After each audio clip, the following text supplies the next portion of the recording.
R1, check 1 2 3 4 1 2 3 4, mic R1, check 1 2 1 2 1 2, mic R1, check 1 2. R2 check 1 2 3 4 1 2 3 4, mic R2 check 1 2 1 2 1 2, mic R2 check 1 2 3 4. R3 check 1 2 3 4 1 2 3 4, mic R3 check 1 2.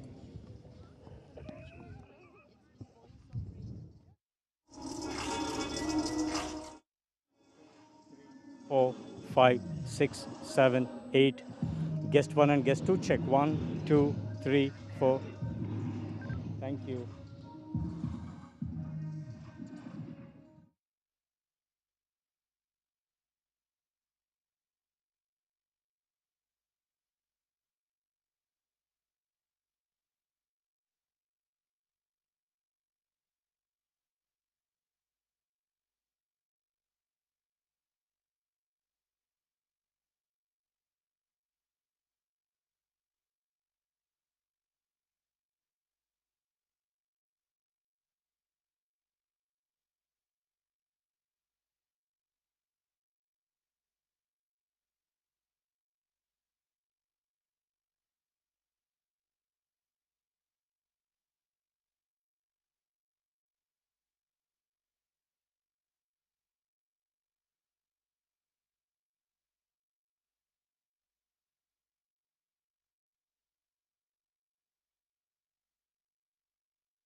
Beautiful.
India have their signature on this game versus Pakistan.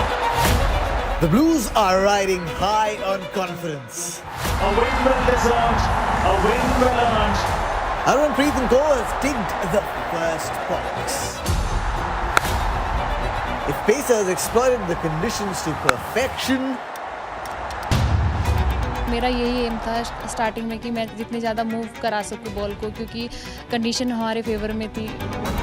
the spinners weren't too far behind. PT is a very smart bowler. जो plan था उसके according deliver करा. जो right areas हैं वहाँ पर ball डालना है एंड या उसके हिसाब से. And if that wasn't enough, Indian openers set Dambola on fire. Kevali Verma is on the charge. It's time to march on. Next up, it's the UAE. A team that is coming in and back of a loss. A team that is looking to make a mark. I think it's a great opportunity for us to test ourselves against a much higher ranked side. Desperate for a win, The big names and playing against big names is always great for you and it shows character if you're able to pull off on that day. but the ask is tall as they face the 7-time Asian champions.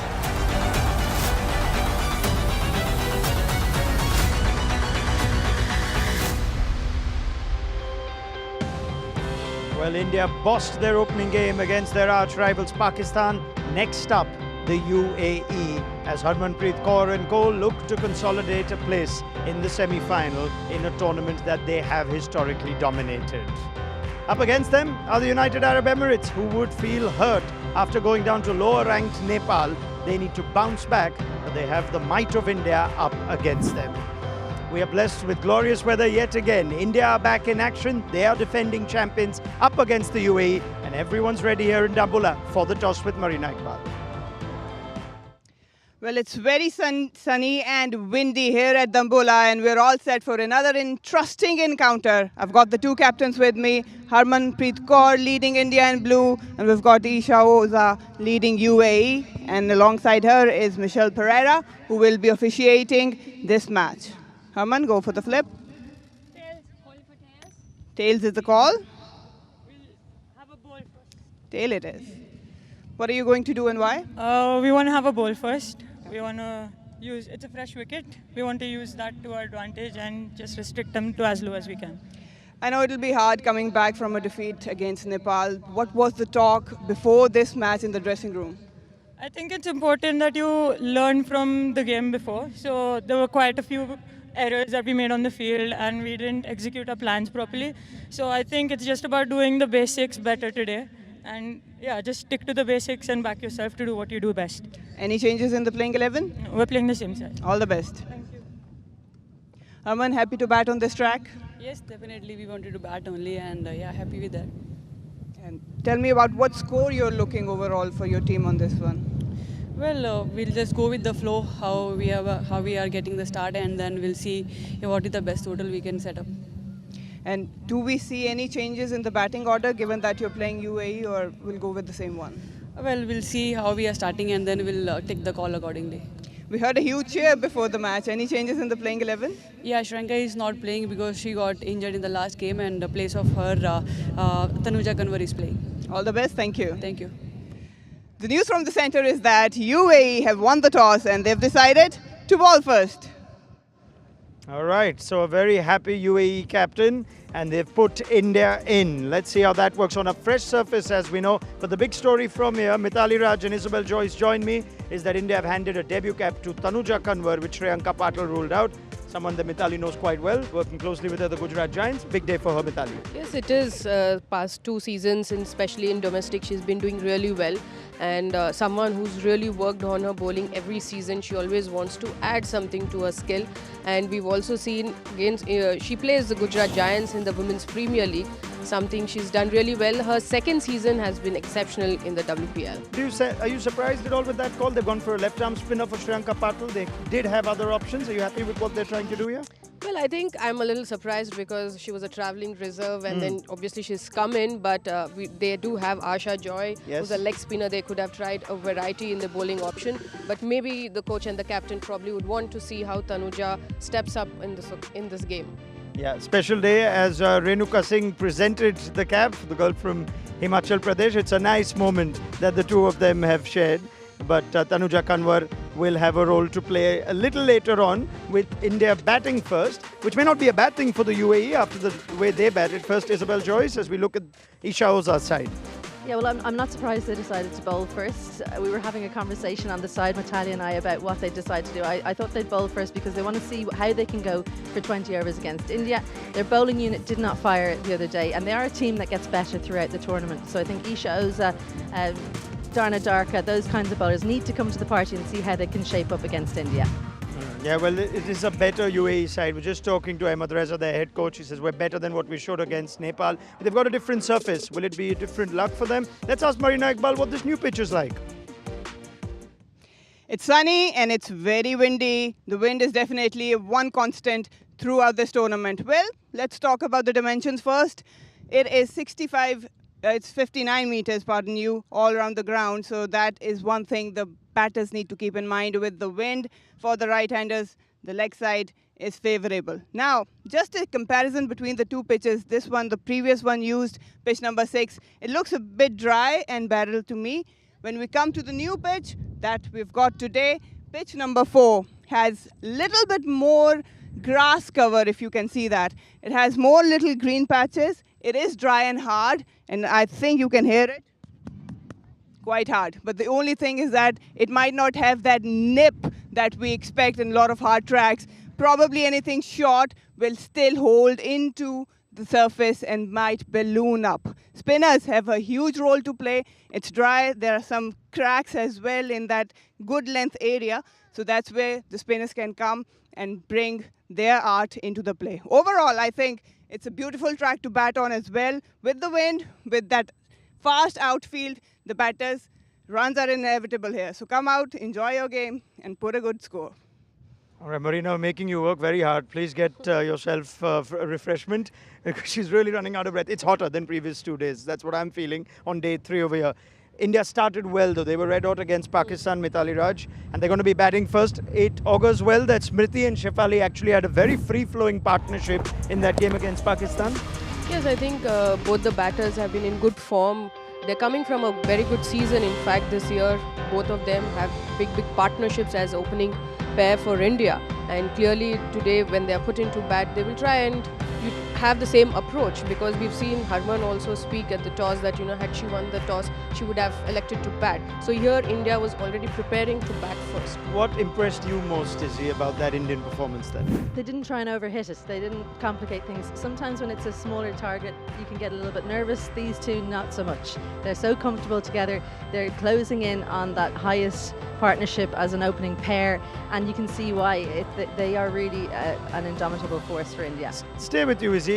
An opposition will have to plan for Smriti Mandhana and Shefali Verma. They don't have any apparent weaknesses. What are UAE thinking on how to stop them? I think Darna Darka, to the left-hander in particular, needs to bowl a very tight channel just outside off stump. Make sure you don't get too full, because we know Smriti can go over extra cover, and really back your skills. Set the field for that. No little, in case I bowled short and straight, I want a square leg. You have to put all of your eggs in one basket, get a slip in and attack early.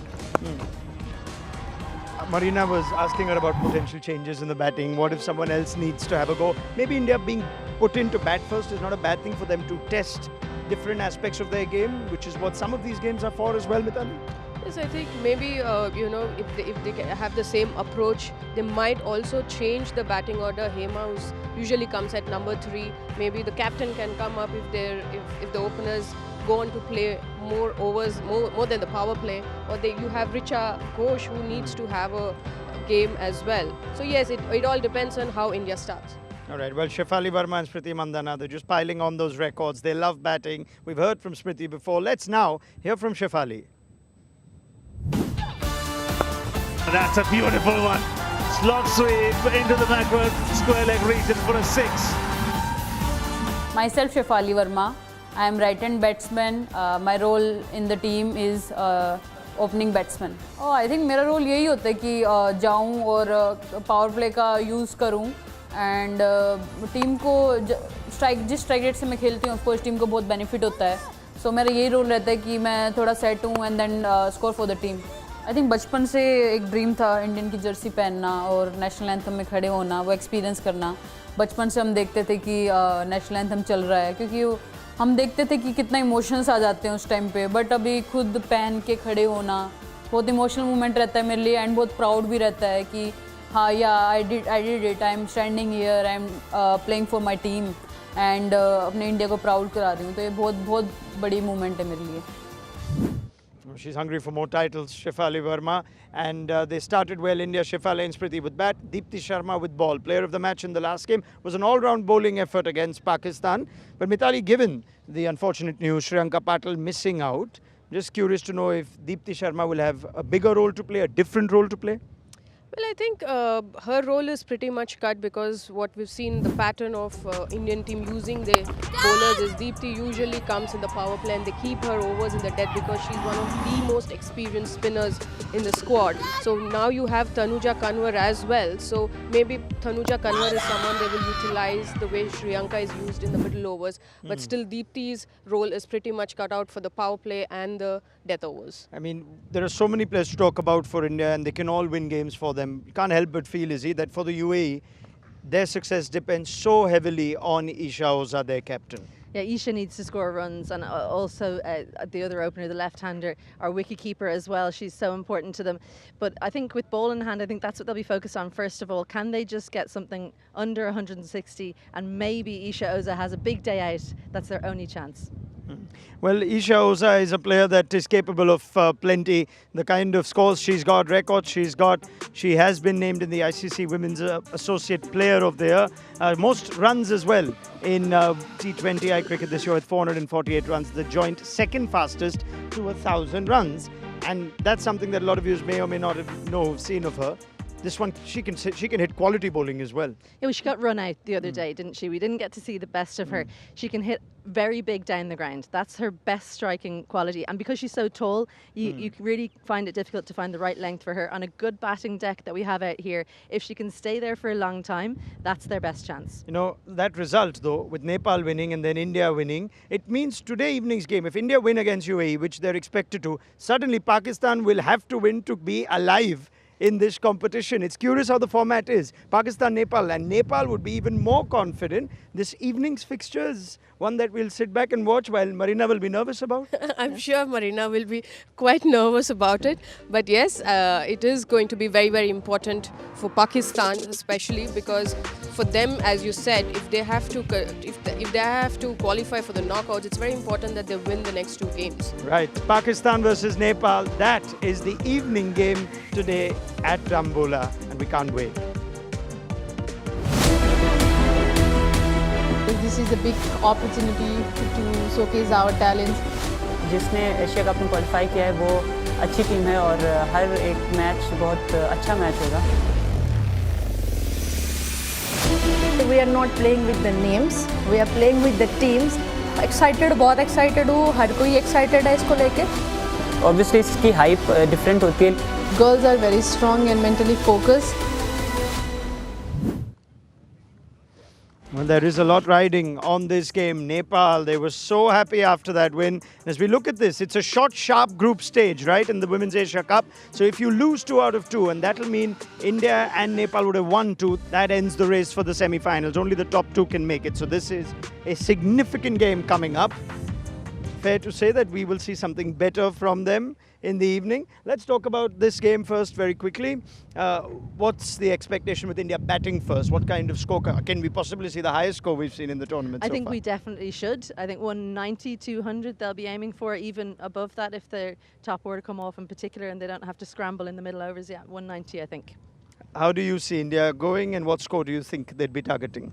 Well, clearly about 160 is what I'm looking at, minimum, because it's a very good batting track. And India definitely doesn't usually change the approach. They have batters deep, so I think it is something I'm looking at is about 160, 180. You know, Smriti Mandhana is just having the most incredible year in 2024.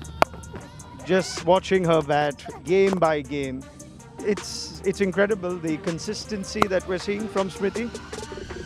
Well, I think we saw when she got out on her first game how disappointed she was. She has just an insatiable appetite for runs, and that's what you need if you're going to score that number of runs. It's the application. Anytime you get a bad ball, you punish it. You don't usually give your wicket away, which she kind of did the other day. She really wanted to pull up the stump. She wanted to finish the game for India. She's never going to be satisfied, and that's good news for Indian fans. It's good news for her teammates, because I don't think that we've even seen the best of her yet. That average now touching 41, which is quite incredible. At the back of her success in the WPL, do you sense this is also just a great time in Smriti Mandhana's career overall, which we're seeing translate into her batting? I think most definitely, yes. She's also had very good seasons 2 years back as well. But yes, it is more important this year is because of the T20 World Cup. And since India heavily depends on the start, on the way the Indian batters give them the start in the first 6 overs, having Smriti and Shefali among runs is a huge plus. What we saw from the UAE in the last game was an animated coach coming and almost giving them a bit of a scolding. And he just said, we're better than this. And that's fair to say. This is going to be a tough game for them. But what would you like to see from them differently? Well, I have seen them in tournaments a few times, and that's usually how they start, unfortunately. They're a young unit, aside from Isha Oza. Their fielding is better than that. I think maybe just the speed of the shots at them they weren't ready for. They were sloppy, and then just a little bit of sloppiness in the bowling. They do improve. So I think they should be better today. We'll probably see, unfortunately, the best of them in the last game. But I would just like to see them make it simple, and that's really unusual for their coach. All right, to be Izzy, doing that. Mithali, thank you very much. Live action, India against the UAE, coming right up.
India have their signature on this game versus Pakistan. The Blues are riding high on confidence. A win well deserved, a win well earned. Harmanpreet Kaur has ticked the first box. If Pacers exploited the conditions to perfection, मेरा यही M था starting में कि मैं जितने ज़्यादा move करा सकूं बॉल को क्योंकि कंडीशन हमारे फेवर में थी. the spinners weren't too far behind. PT is a very smart bowler. जो प्लान था उसके अकॉर्डिंग डिलीवर करा. जो राइट एरियाज हैं वहाँ पर बॉल डालना है एंड या उसके हिसाब से. And if that wasn't enough, Indian openers set Dambola on fire. Shefali Verma is on the charge. It's time to march on. Next up, it's the UAE. A team that is coming in and back of a loss. A team that is looking to make a mark. I think it's a great opportunity for us to test ourselves against a much higher ranked side. Desperate for a win. The big names and playing against big names is always great for you and it shows character if you're able to pull off on that day. But the ask is tall as they face the 7-time Asian champions.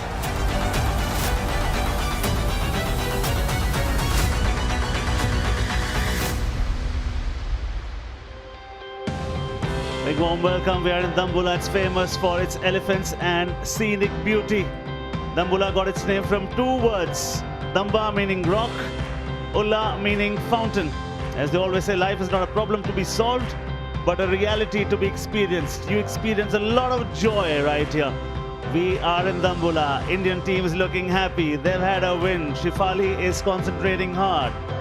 Smriti had a good knock last game. Women's Asia Cup 2024, Day 3, Edition 9, coming live from Dambola, from the beautiful country of Sri Lanka. Welcome to Star Network and Disney Plus Hotstar. UAE, the opponents, they lost their last game to Nepal and they have amends to make. India versus UAE, the first game of this double-header day. India have already got a win under their belt and UAE are searching for the first points and the first win. It is windy at the moment, as it has always been. And the second game is going to be Pakistan versus Nepal. It's a very, very crucial game because there are just 4 teams in one group. Only 2 teams will make it to the semis. Pakistan lost the last game. They need to beat Nepal to win some points. Maina Iqbal, former international from Pakistan and selector as well, was there at the toss. UAE won the toss and they decided to field first. And we'll have the teams for you. India has made one change. UAE have gone unchanged with their 11 in this particular game. It was a forced change for India. And I would like Mithali Raj to come in on this one. Shriyanka Patil injured. And we've got Tanuja Kanwar. Mithali. Yes, I think it's quite deserving to give an opportunity to Tanuja Kanwar. She's been doing really well in the domestic circuit in the last 2-3 years. And she plays for Gujarat Giants in Women's Premier League. And the second season has been exceptional for her as a bowler. Marina, unchanged UAE. Yeah, but they have to bring their finest game to beat or get close to India, have a lot of responsibility. The captain Uza itself, Tirtha as well, and Kavisha and probably Khushi in terms of bowling. They need to be disciplined and field well. Yeah, Khushi it was for India because they won their previous game. They were happy. And talk about the captain, talk about Shefali Verma. They've got quite a few number of stalwarts out there. That's a very deadly combination of Shefali Verma and Smriti Mandhana. We did speak to Shefali Verma a short while back. And we'll get that for you as well. But we'll be taking a look at Smriti Mandhana. How many runs? Huge. She's piled up runs after runs. 3,365 T20 international runs. Harmanpreet Kaur, one of the giants in the game. Deepti Sharma, dynamic with the ball. Talk about that. 124 wickets, 1,000 runs as well. Shefali Verma. I spoke to her a short while back. You'd love to hear from her. Shefali, how pleased were you with your innings last one? Yeah, of course, very happy, but a bit of disappointment because didn't get the note out thing. So really work hard for that, and I hope I will do this today. Before the match, you were seen talking to Mithali Raj. आप Mithali Raj से बात कर रहे थे. क्या बात हुई थी? What was it about? बस मिथाली दी हमेशा बूस्टअप करते हैं कि आज मैच में अच्छा करना, या उन्होंने विकेट भी देखा होगा, उन्होंने थोड़ा कंडीशंस बताया, तो वो बहुत अच्छी बात है और हमेशा वो बूस्टअप करते हैं सभी प्लेयर्स को, so that's a very good thing for us. You and I come from the same land, Haryana, जहाँ पे कहा जाता है हरियाणा दूध दही का खाना. Here, does someone stop you? You cannot have more than say half a liter of milk in a day. कोई दूध दही पे कोई रोक टोक तो नहीं? ना रोकता तो नहीं, पर अब खुद थोड़ा सा रखना पड़ता है कि क्योंकि रनिंग वनिंग बहुत इंपॉर्टेंट हो गया आजकल. बट या अपने घर जाती हूँ जब बढ़िया पीती हूँ और जान उससे ही आती है हमारे हरियाणा वालों को. तो Tell me, who's the naughtiest member in your team? Dressing room में सबसे बढ़िया माहौल कौन बना के रखता है? I think Jamie and Shrenka, so this too. Haryanvi गाने चलते हैं वहाँ पे कि नहीं? हाँ कई बार चला लेते हैं अपने, अभी ना कहे. अच्छा. पता नहीं क्या आ जाते हैं, मैं खुद से चलाने लग जावे. What do we expect from Shefali today? What is the aim in this game? और आपका पूरे टूर्नामेंट का एम क्या है Shifali? So today I was just thinking about to play in my strength and contribute for my team. और पूरे tournament में ये है कि टीम के लिए अच्छा करूँ while fielding, while bowling या while batting. So यही है मेरा. वर्ल्ड कप आ रहा है शिफाली, अक्टूबर में वर्ल्ड कप है, उसके बारे में क्या कहेंगे? क्या तैयारियाँ? तैयारी चल रही है, बहुत टाइम से चल रही हो तैयार तो हमारे सबके दिमाग में, क्योंकि world cup is very important thing for us and I hope will continue to do the good things as a team. तो हम जीत जाएंगे, अच्छा काम करेंगे तो. आपका बल्ला गरजता रहे, आप छाते रहो. All the best, do well. Thank you. She loves the milk. She loves to play destructive innings as well. Key players looking at for the opponents when you speak about UAE, of course, Isha, Rohit, Toza, of course, there.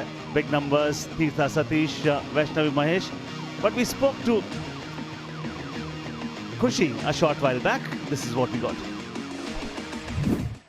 Khushi, good performance last game. You were cramping a little bit in that innings of yours. Are you feeling fit and fine? Thank you so much. Yes, I'm feeling so much better and very confident for today's game. It's a big day, big game. So really looking forward to it. 36 last game. Would you like to convert that into 50 today because the opponents are bigger as well? Definitely. I think anytime as bat or even as ball, whenever I can put an impact for the team, because being an all-rounder, I have a role to play in batting and in bowling. So whenever I have the opportunity to impact for the team, I'm all for it. As a batsman, because you're an all-rounder, as a batsman, which bowler would you like to target most from India? I think coming in the middle order or somewhere in the far end, whatever the situation is, however I want to play pacing my innings, at that point, probably taking on the spinners will be a good option for me. And as a bowler, which wicket will be the most prized one for you? Definitely the captain. Okay, Harmanpreet Kaur. Yes. Keep that smile beaming and all the best for today's game. Thank you so much. All right, we're all set. Taking a look at the points table. Mind you, 2 groups, 4 teams. Only 2 teams will make it to the semis. India right on top because they've won a game. Nepal also have won a game for the first time. Yeah, and Pakistan and UAE are the ones who are searching for the first points right here. The game that's going to come up next in the evening becomes very crucial for Pakistan. For the moment, they gel very well with each other, Mithali, don't they? Shefali, her flamboyance, and to give that calming influence is Smriti at the other end. Yes, I think they've been playing for quite some time as the opening batters for India, and also I think Smriti, being the experienced person, experienced batter, she always tries and goes and speaks to Shefali. There, Shefali's numbers, 78 matches, its strike rate is impressive, 130, and she is that X factor for this Indian batting lineup. If the day she starts going, I think it gets much easier for the Indian team to post big totals, and that's Smriti Mandhana's stats. There's 138 matches of experience, and the runs, last game she overtook Harman, the leading run scorer, of 3,365. We're all set for this one. Day number 3, match number 1. UAE won the toss and they chose to field. Marina, what would you make of that decision? Right decision? I think it was quite a brave decision. But I probably think they would opt to bat first. But they are backing their bowlers and they think that this surface might give them something to exploit earlier. But again, they have to field really well and have to be disciplined in line and length, because when you're bowling someone like at Shefali and Smriti, the margin of error is very small. Let's play. Yeah, the 2 umpires, Nimali Pereira and Shatira Jakir, ready. Here comes the first one. Off the back foot, stylish one from Shefali, just punches it. The first run's always the most special, Mithali. It always settles your nerves the first run when you walk into bat and facing the first ball. But yes, I think it is a courageous decision of UAE to put India to bat. I've seen many times, the teams who are lesser ranked teams usually opt to bat first and like to put pressure on the higher ranked teams while chasing. But again, it's a fresh wicket. But as she just said that, they have to be disciplined and far more good on the field than what they were against Nepal. And that's going to be a consistent problem when you have a right-hander and a left-hander. Now for Smriti, you've got a backward point. It's not a third man, and you have got a long leg on the onside. And that is what you'll get to see. Back foot punch from complementing each other. Marina, we're talking about the fact. Similar sort of shot from both openers. I mean, they're really good. They have wide range of shots, both of them. Smriti has perfect timing. Effortlessly, she puts anything short towards the square area. And Shefali, we know that immense power and that hunger to score big has always driven her. These lengths probably not working for UAE. If they need to take wickets, they need to keep the line tighter, probably pitch it up. Mithali, in that interview, when I was questioning her, I asked her what were you talking to Mithali about. Now let's hear your side of the version as well. Well, whenever she bats, I always look forward to seeing her innings. And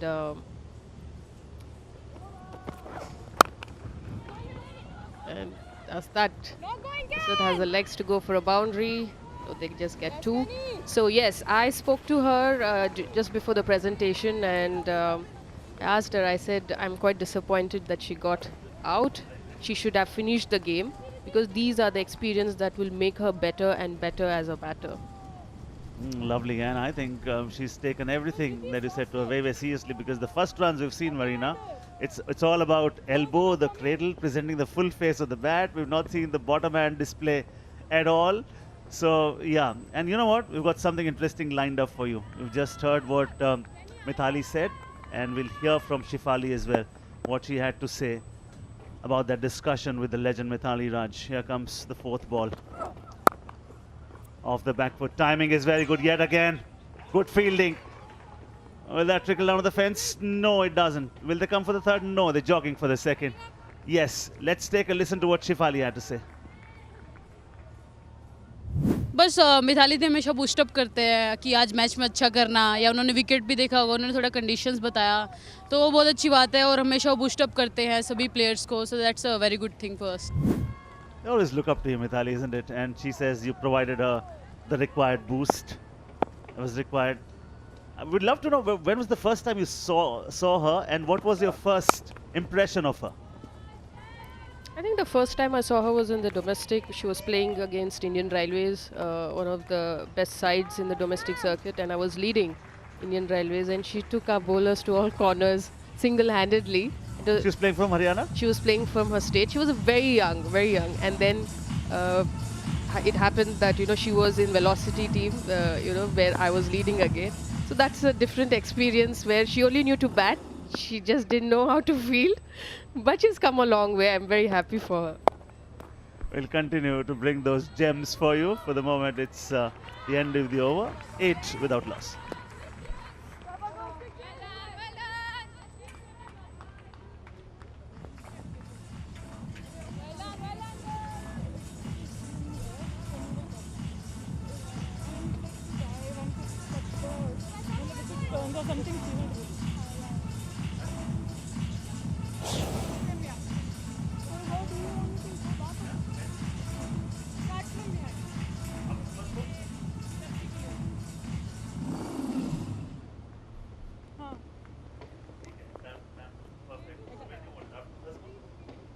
Go back.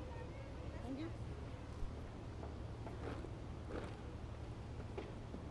Keturi.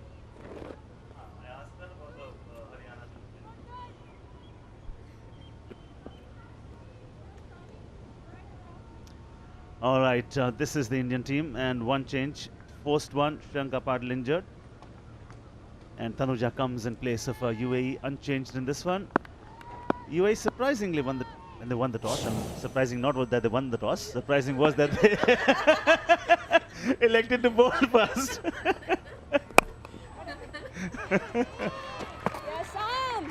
Nice to have a little bit of laughter once in a while. It eases all those nerves away. 1.1 gone, 8 on the board. It's a deadly combination, these two, when they open for India. Marina? Oh yes, because again, they have wide range of shots. Their lengths are different, so as a bowler, it's very difficult to contain them. And with that right and left combination, you're always guessing and trying to make accurate length into play. Now that is very, very uncharacteristic of Smriti. Normally you don't get to see this. You get to see more of the back foot punch, the flowing drives, the flick on the onside, wristy work.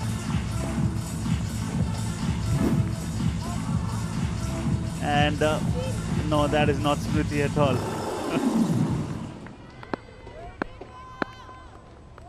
I think this is because of the wind also, the line, it held a little bit. It didn't really come that much in that as she expected. And yes, it's not Smriti, but I'm sure the player that she is, she'll immediately rectify that. Oh, she goes big! It's long, it's gone the distance, it's a mighty one. There comes the response. She says, I've got this gear as well.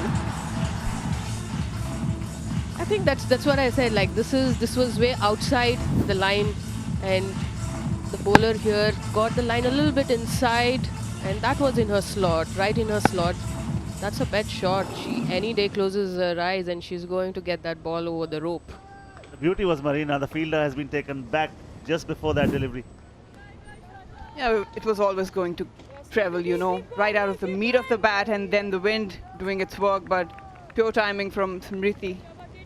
Anything in her zone, she's very strong off the back foot, but whenever it's pitched up, it's right beneath her eyes, she'll put them away. Fielder had been taken right there at long on then. The other fielder on the onside. Backward square leg. Pure bliss, pure delight. Stand, adore, admire, applaud, for. Do we have anything to add, Paddy? I think I have seen so much of these shots sitting in the dugout, sometimes being on the non-striker's end. I mean, she's so good when you bowl up to her, whether it is the stump line or way outside off stump. She's so good with her footwork, getting the full face of the bat. Just gives direction to the ball. UAE needs to realize where they're bowling. It's too full for UAE in easy picking from Smriti. Showing her range, picks it up from the stumps. Shefali Verma, I asked her in that interview, is there any limit to your milk consumption in the team? And this is what she had to say. ना रोकता तो नहीं, पर अब खुद थोड़ा सा रखना पड़ता है कि क्योंकि रनिंग वनिंग बहुत इंपॉर्टेंट हो गया आजकल. बट अपने घर जाती हूँ जब बढ़िया पीती हूँ और जान उससे ही आती है हमारे हरियाणा वालों को तो. She comes from a land where it's all about the milk and the curd, Haryana, and she says there's no limitation as such, but because the modern age wants you to keep fit, so she says whenever I go home, I compensate for everything. You saw herself on the giant screen, I believe. It's hard for the Punjabis to stay off the food, right? Yeah, you would know that better. Virendra Sehwag was once told, Viru, you have to cut down on sweets, and he said, I can cut down on sweets, not on milk, forget it. Oh, what a shot! The power, the timing, the four. Isha Uza might be rethinking about that decision. 2 gone, 23 without loss.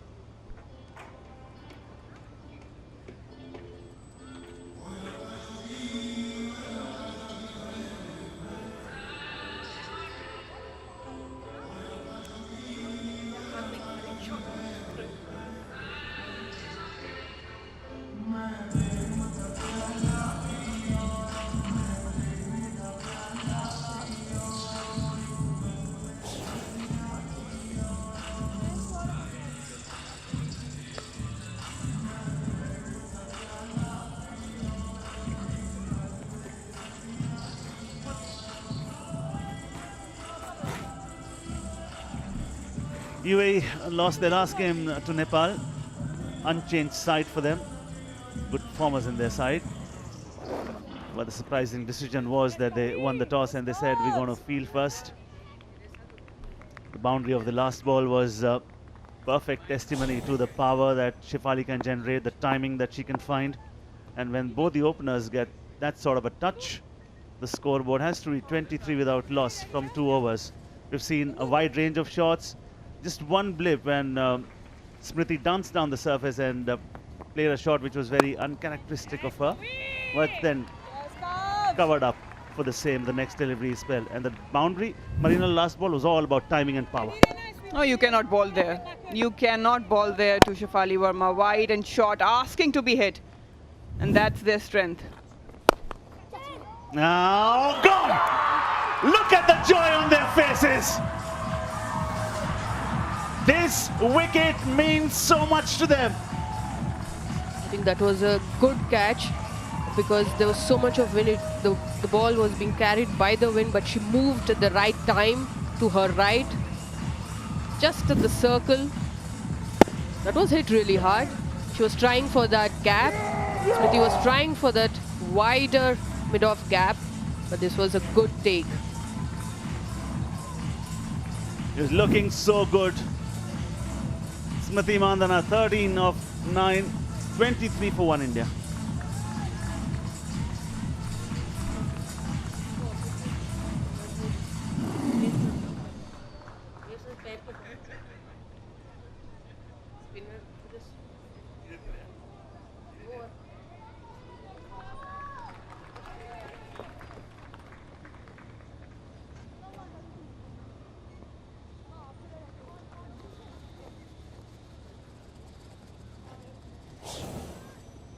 Okay, Emlata walks in, 22 matches for her, 227 runs. Perhaps there'll be some quietness to proceedings now for a bit. Well, I think if they've sent Hemlata is a batter who can really whack the ball, Paddy. Because the first season of WPL, she was picked by Gujarat Giants and she was hitting at about 180 strike rate. So she plays the spinners quite well. The only thing is in the first 10 balls, she tends to play too much in, back or getting stuck on the crease. That is something she should, if she manages to use her footwork, she's also one of those very dangerous players. Which she did on the previous occasion. Use the depth of the crease, went on the back foot, that wicket. Marina. You just tried to create some room, it wasn't actually there. And then the lack of pace actually made it easier, probably harder to lift over. But they are delighted. It was a shot, there was a ball that Smriti would have smacked. You talk about smashing, here comes another one. Right from the meat of the bat, hardly any follow through, towards mid-wicket, that's the maximum. You cannot bowl that length to Shefali because she's so good, especially the off spinners.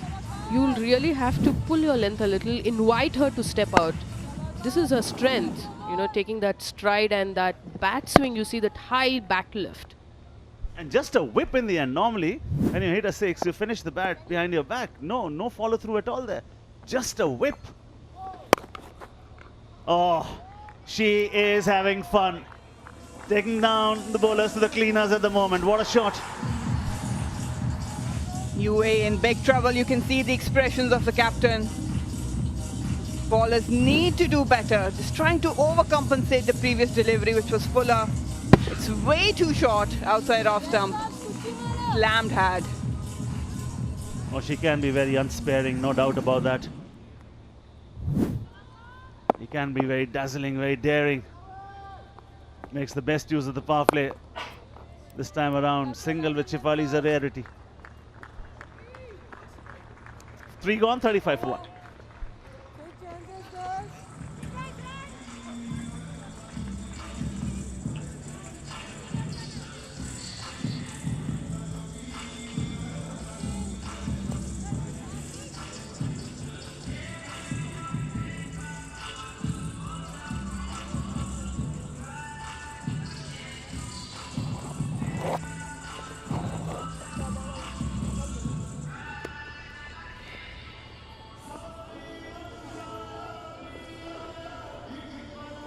35 for 1. Story so far. 3 overs have been bowled. UAE won the toss. They said we're going to bowl first. India have lost Smriti Mandana for 13 from 9. She's looking so good. That 6, that flowing cover drive. Just when you were tempted to have more of that flair, that innings was nipped in the bud, Marina. Yeah, but India has a lot of depth in their batting. Hina Chandani now into the attack. Misha is trying a lot of things. And this is another thing. I mean, you just cannot prevent those singles. How effortlessly they are rotating the strike. Hemlata comes, the first ball, taps it to mid-on, takes a single. Shefali keeps the strike with that single. The last ball. And that is where they'll have to find a way. You can understand if you're getting hit for 4s and 6s, but put a curb to those singles. Paddy, right now I think for the UAE bowler it's more important to curb those boundaries, and that is why they've opened that field on the onside, so the singles keep coming, because it's still the power play. Just as you speak about a dot ball, there it comes. First 6 overs will become so very crucial. But if the rotation of strike keeps becoming a problem right through the innings, that's going to come back and haunt you.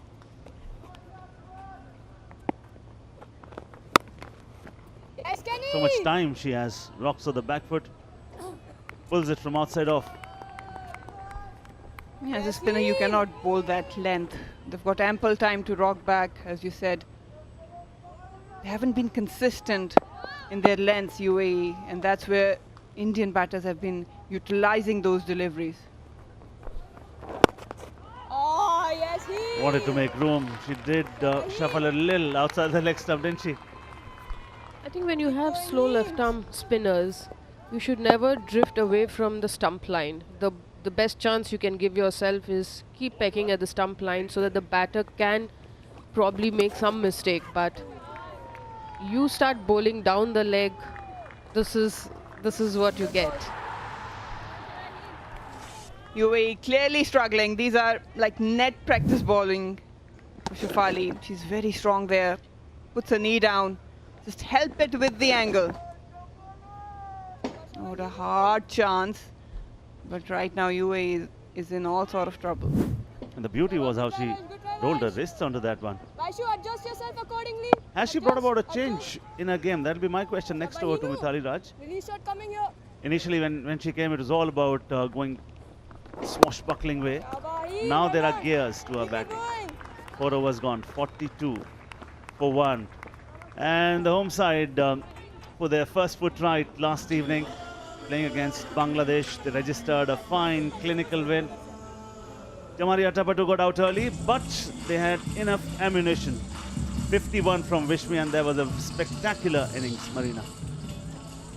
She absorbed all the pressure. It doesn't matter if Jamari was there or not. From ball 1, she had the intent. Glorious shots to witness last night. All over the ground, she dominated spinners and pacers as well. And then talk about the fact that they restricted the opponents to 1-1-1, and that was particularly because of, the moves and the grooves, we agree, but also primarily because the catches were taken. And fielding was outstanding. Yeah, we'll try and show some of them to you. Harder you work, luckier you get. Well, I think she mistimed it, but yet she gets a boundary. The bowler cannot really afford to bowl that length or that line because she's bowling too short, too wide.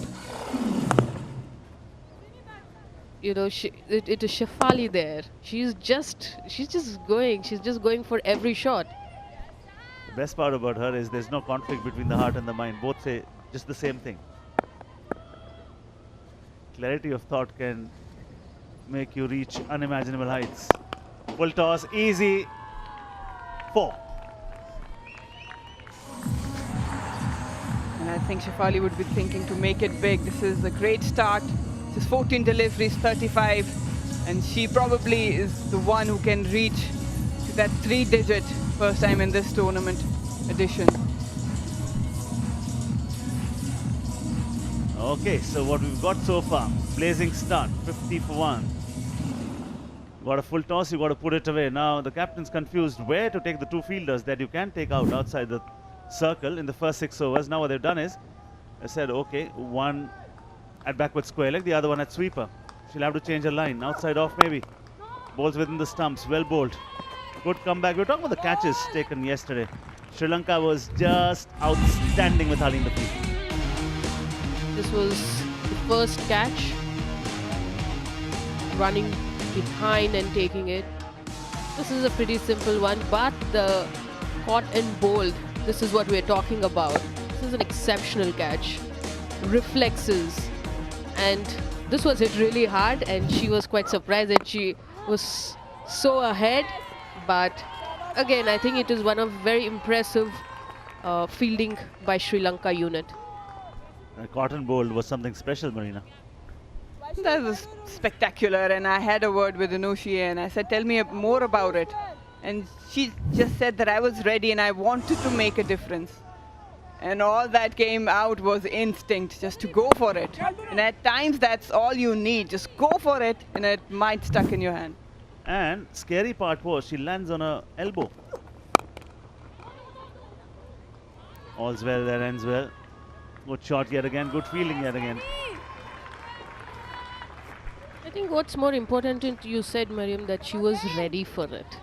Like, as most often bowlers, after they finish bowling, they don't really expect a return catch, and that's why usually they fumble on a caught and bowled. But that's quite impressive, the way she thought that, she was always ready for a caught and bowl. India are ready to, India are greedy to, India are hungry to. Talk about that 52-run start, 4.5 overs. They've lost a valuable wicket, yes, but they have depth in the bowling. Wicket, is it? Yes, it is! The batter is, initially she was a little surprised, now she started to walk. Wicket number 2, it's a big one.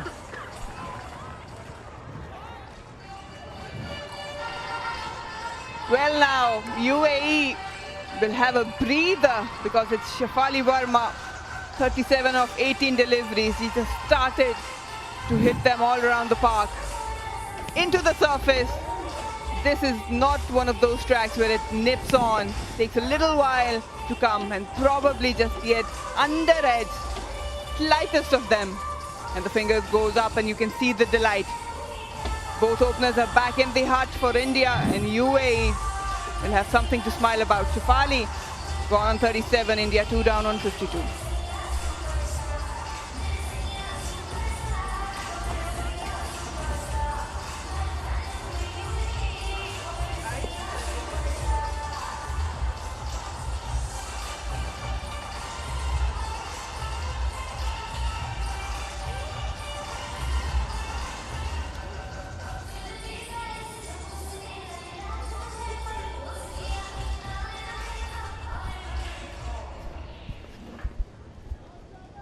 Just the tonic that the UAE needed. Shafali Verma was carting them all along the ground, and wicket of the last ball of the previous over brings India's captain Harmanpreet Kaur to the middle.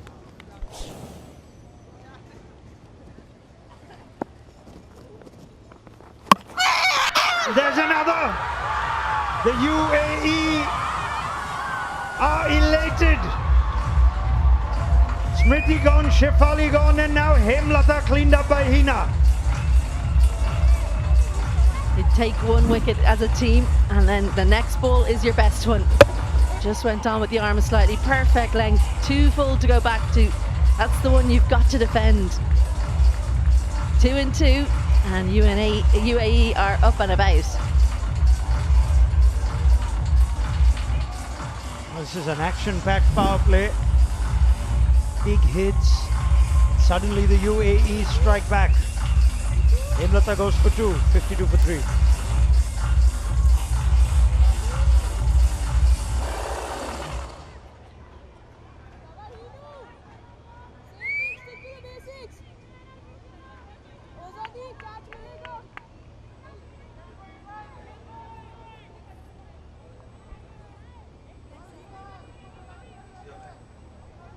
Out walks Jemimah Rodrigues. Well, the India wanted to be tested more than they were against Pakistan. They wanted their batting order to be put into a situation where they'd have to respond. They've got that now. In a rich run of form, Jemimah Rodrigues. I'm delighted for Indian fans that she's recovered entirely from her troubles with the back. She's off the mark straight away. Pushing for two, easy two. Well, that's the type of cricketer she is. If you want to encapsulate Jemimah Rodrigues, and that was it. But this one, what a take in the end. You can, as long as it doesn't touch the ground, it doesn't matter. Poor shot selection there, especially considering the wicket that had gone the previous ball and the final delivery of the previous over. Need to play straight in that situation.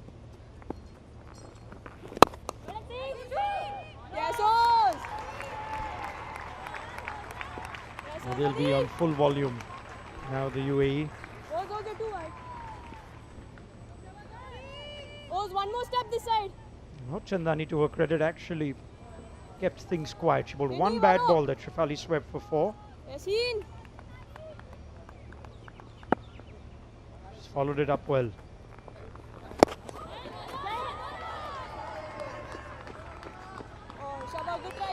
We'll have a look at the grip here for the first wicket. So if you're a young bowler wondering why do people bowl at the cross seam sometimes, this is exactly why.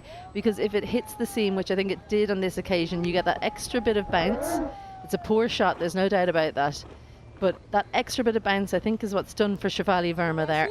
And if that hits the shiny side, it can skid through. So that's the variation you get from that grip. Dhalini Dwarka is the one bowler who can bowl at that length. Has the pace. Saw Pooja Vastrakar use that to great effect against Pakistan. There aren't a lot of bowlers in this Women's Asia Cup have the skills to make life uncomfortable from that short of a length. Shabahinu, release shots coming here.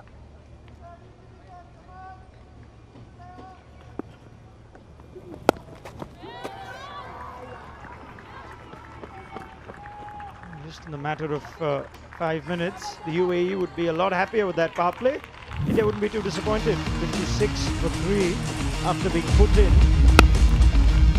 Shefali and Smriti just carried on from where they left off in that previous game, adding to the runs of already a record for India at the top. That wouldn't go any further.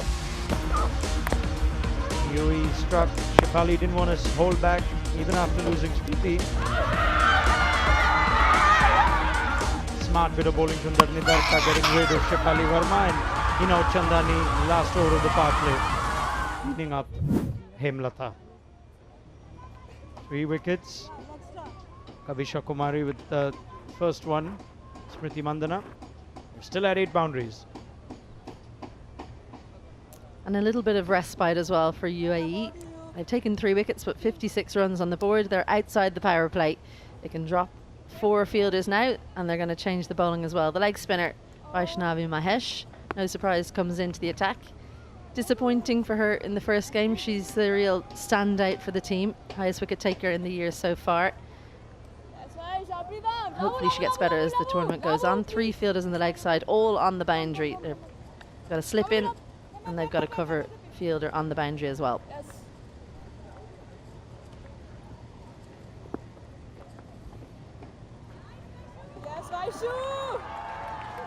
Right. She doesn't have any fielder inside the ring on the leg side, so she stopped and turned right to look at the non-striker, and now she does. Short third has moved to short fine leg, so I'm not sure if Vaishnavi pulled out because she realized that she didn't have the field she wanted, or because Jemmy was jumping on her way.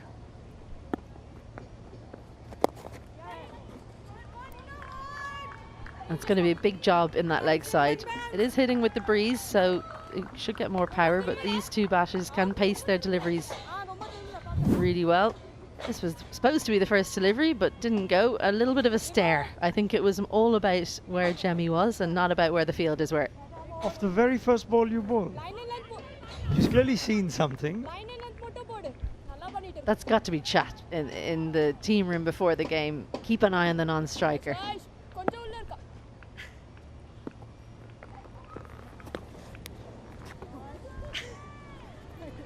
never seen a slip used quite like that. Good thinking, great field placement if you're planning on sending it that wide. Harman thought about it. Like Jemmy thought about it. He said, you know what, let me just let this one go.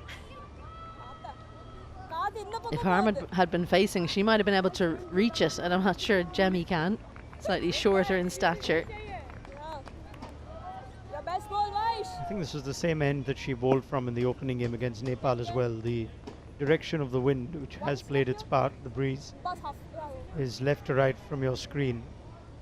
So it's actually negating the effect of the conventional leg break to the right-hander.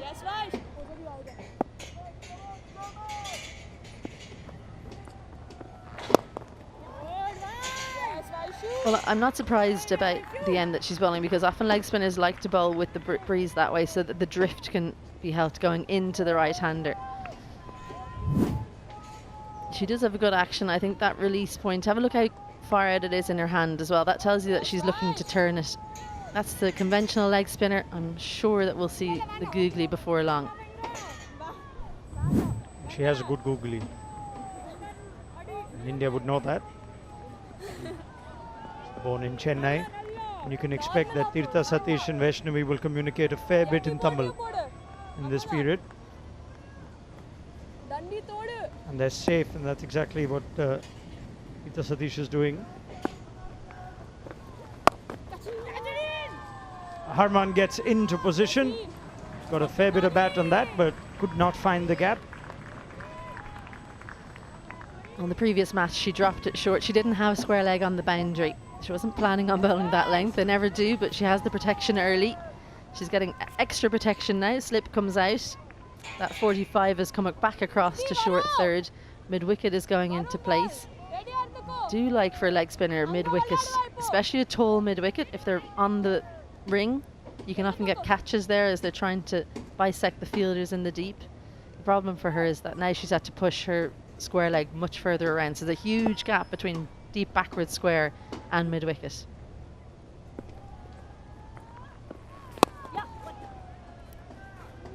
One of the conversations around this team, which is just adding to its reputation ahead of the T20 World Cup, is where Jemimah Rodrigues is best suited to bat. Having spent and played most of her trade at 3 and now having to play a role at 5 with Hemlata on the side. Speaking to Amol Mazumdar, and he mentioned exactly this, that Hemlata's been given the license. We want to play a free, fearless brand of cricket, but in the event of us losing a few because we're playing slightly higher risk approach, we want Jemmy at number 5 as a fallback to play perhaps exactly for this kind of situation. Yes, Vash. All you, girl, all you.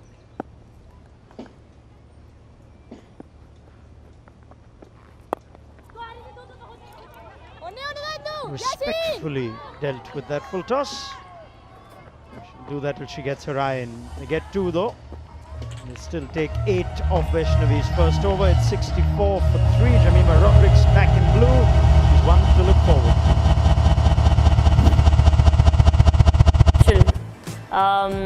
I think there's a lot of young talent coming in.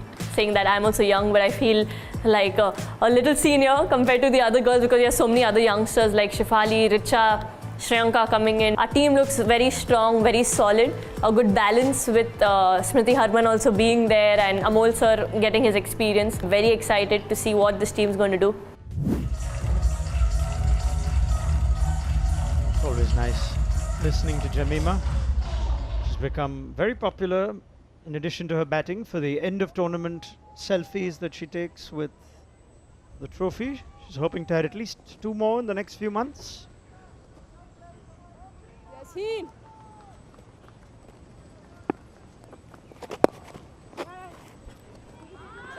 That's even permeated to Ireland, those selfies. Really good running. And I think this is one of the reasons why, there are many reasons why Jemimah Rodrigues has gone down to 5. You need your most adaptable batter down there. And one of the things that she adds is look at her between the wickets. She's always looking for 2. She does back up well. You do have to keep an eye on her. But she's very quick between the wickets and so fit. Running almost looks as natural as walking. As she mentioned, Amol Mazumdar has done a terrific job so far. Yasin, you know what to do. First year as head coach of the women's team. Domestic titan. There's heaps and heaps of runs for Mumbai. Jemmy also from Mumbai. Just two easygoing, relaxed individuals, as most Mumbaikars are. You're sitting next to one. Are you the exception that proves the rule? Yeah, I opened the door to that one. Well, you know, we have to shoot, take shots at each other. I can't be the only one taking shots at times.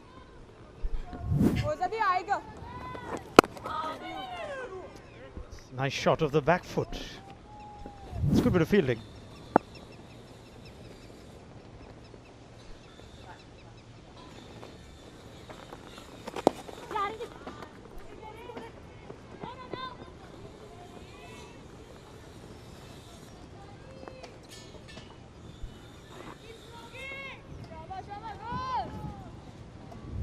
Well, really nice top elbow here. Great positioning as well. That's probably the shot that Hemlata should have played at number 3.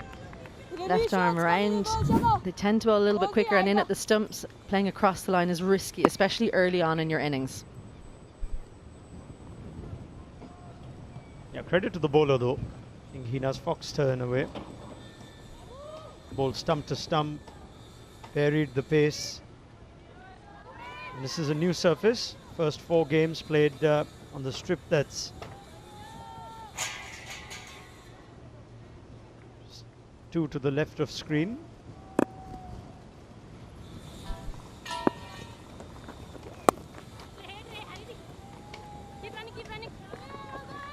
It's got the legs to go for 4. So that is Harmanpreet Kaur's first boundary. So different watching these two. It's all about finesse, placement, running between the wickets as compared to the opening pair. She opened the face nicely, used the pace, hits it down the hill. Yes, she runs well. She can't trust that it's going to go to the boundary, but Darna Darker was never really in with a chance here. Just the one fielder behind point. She'd tried the reverse sweep earlier on. This is a better option. She can't leave the stumps. You just feel Hina Chandani. That's where she'll ask most questions. The minute it's wide, such a good outfield. All you need to do is get it in the gaps.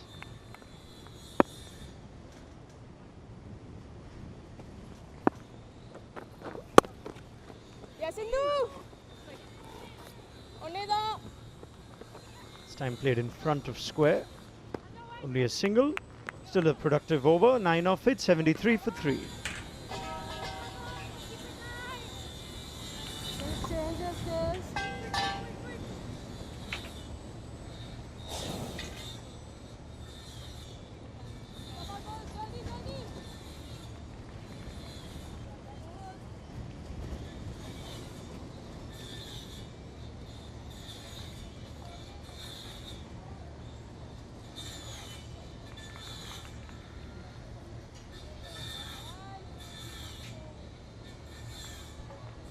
Richa Ghosh still to come. Deepti Sharma, Pooja Vastrakar, there's enough batting. They would have loved to have had Shriyanka Patil in this one. Let's hope that her injury is not that serious. World Cup coming up. They no further part in this tournament. Anuja Kanwar getting a debut. Harmanpreet and Jemmy just ensuring that runs are being milked the last few overs. One of the things that happens outside the power play, especially between overs 8 and 13, you can let the game drift a little bit. The field's out. If you're happy to just take ones to those boundary fielders, turning them into twos and the odd boundary here and there keeps the run rate up and gives you that platform to launch at the end.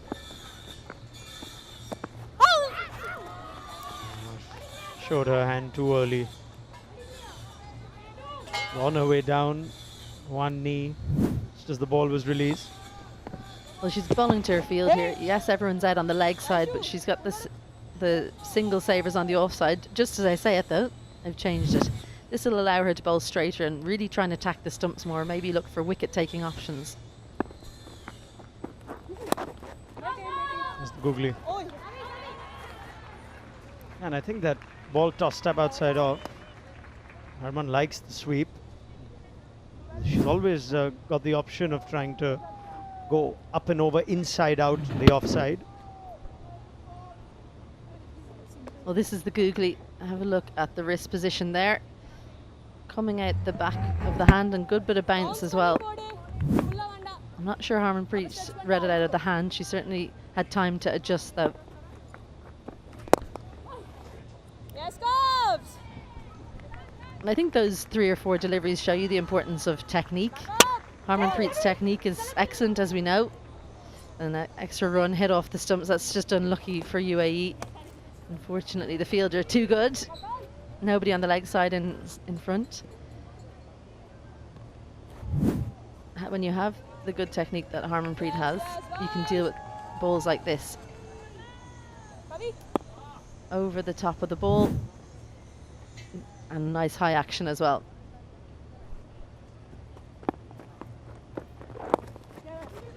Yeah, a lot more watchful.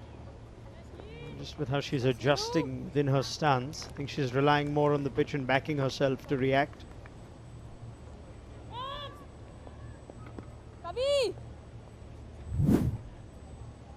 Well, you do have to watch Vaishnavi Mahesh very closely. It's the middle finger that's really ripping down that ball to make sure that it turns into the right-hander. Leg spinner, of course, turning away from the right-hander. Just a fine little touch. Doesn't get enough on it though, so it'll just be a single. Just sweeping on line rather than length there. Jemimah Rodrigues. 9 overs gone. India 79 for 3.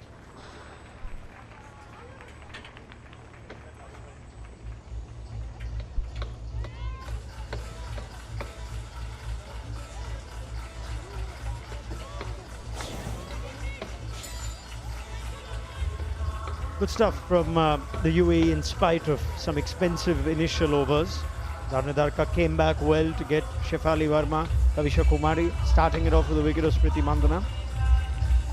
Just after that Shefali Verma wicket, Hina Chandani boxing Hemlata. Yeah, last ball of the previous over, you had Jemimah Rodrigues attempting the sweep. She tosses it up, gives it a lot of air. Risk involved when it's so full, and you could see hands on head for Vaishnavi Mahesh. She's just got a little tickle on it. It was so full. She thinks that wasn't far away from getting enough pads to then go up in appeal.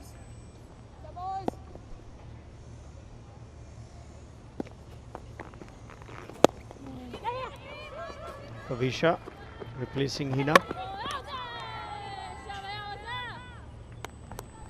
Well, it's twice in 2 overs they've hit the stumps. Fielding's got on the way up for UAE after a disappointing first day. That's the captain throwing from an unbalanced position as well. So that takes a lot of practice. I'd say it's good, but if someone other than the captain would have done that and they take an overthrow, she'd be the first one to be annoyed. Batter was well home. Sweep is a popular option. That is an excellent sweep shot all along the ground and into the gap for 4. Well, the key here is the change in guard, because it changes the line, changes where you can hit the sweep shot. Just shuffles across slightly, hits it in between the fielders in the deep, and even though it's really big into the wind, hits it nicely in front of her as well. That's the second key element there. Nice long reach. She's used that reach and her wrists to hit it exactly where she wanted to.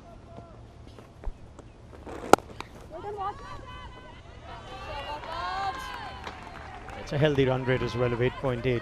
That's what the impactful start gives you. Then allow 2 batters to ease in, and even when I say they're easing in, Harman striking at 123. Jemimah without a boundary, more than a run a ball.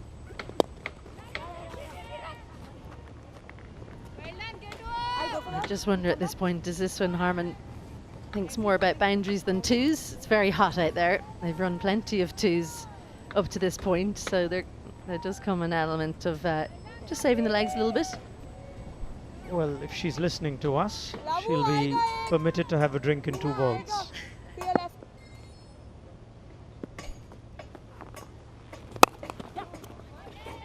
Elegant, but there is a sweeper.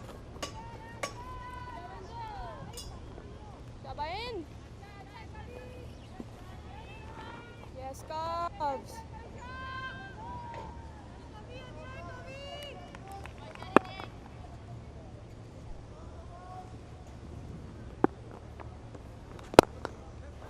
A hallmark of a good team, strong team, is that they build quickly after a couple of wickets. In this partnership now 35 in quick time. As we reach the halfway stage of the innings, it's 87 for 3, and it's time for the players on a hot afternoon in Dambulla to have a drink.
That's the encounter for the evening today.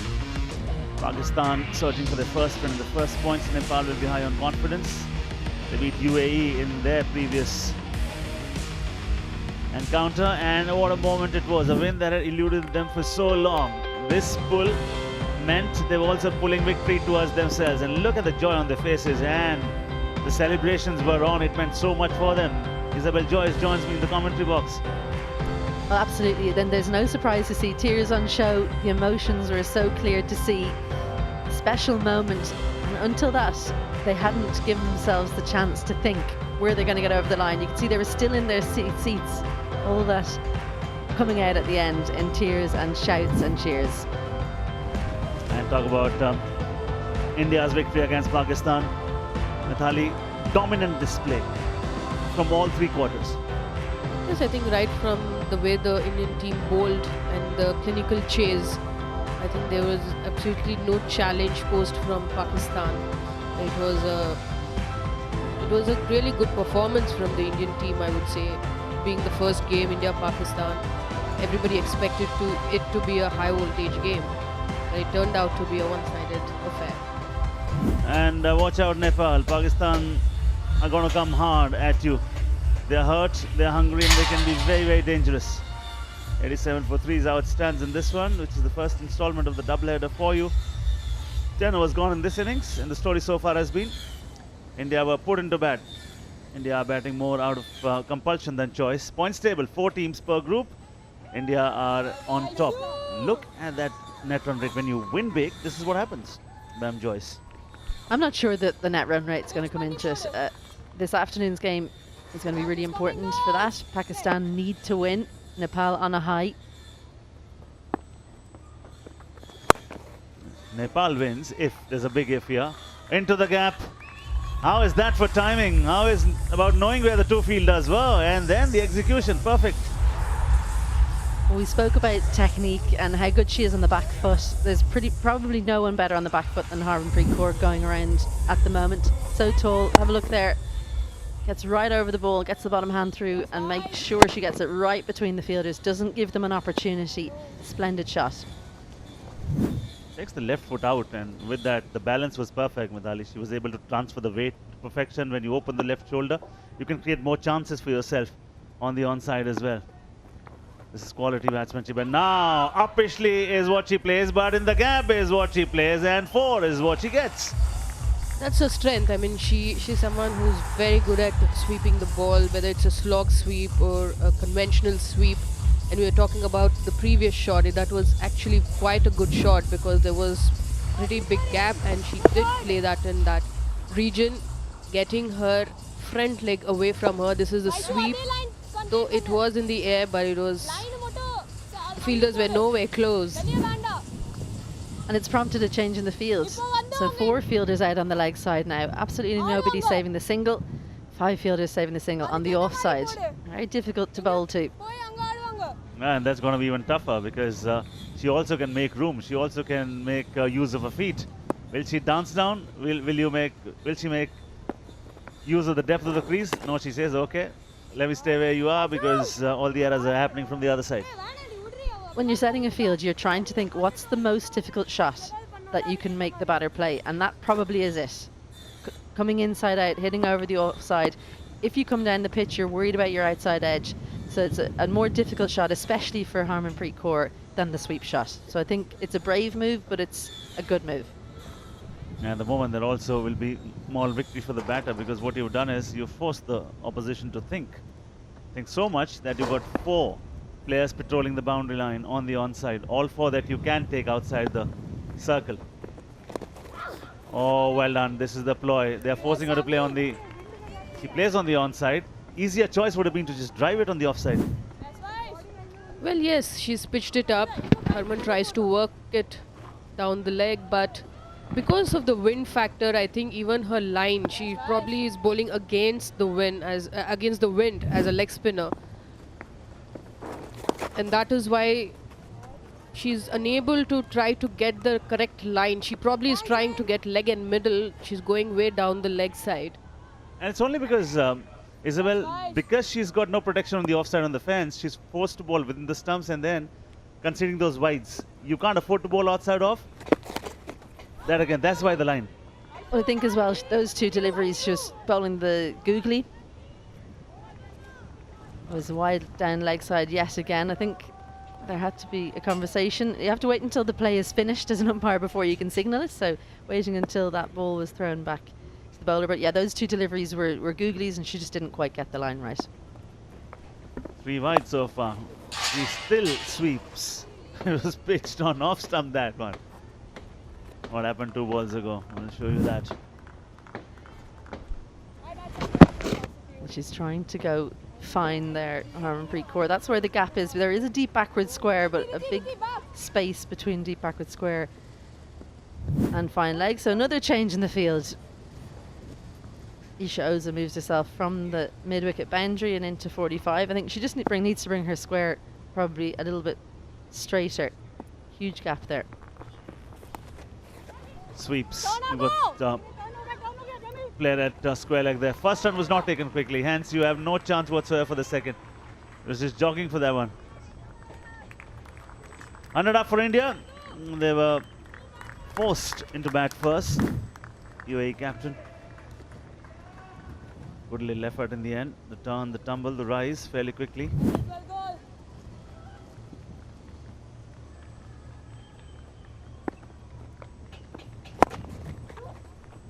We are not interested in playing on the offside. It's all about the onside. Taps it away, keeps the strike. 11 gone, 101 for 3.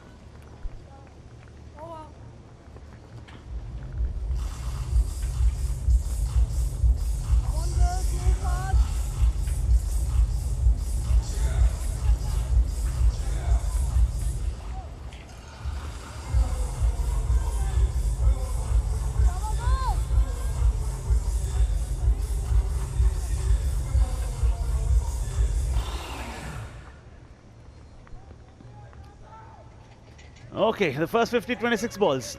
A rapid start is what India got. Then first wicket fell at 23, second one at 52. Also at the same score, the third wicket fell. Second 50s come up 43 balls. Kavisha picked up that very crucial wicket. Yes, Cubs!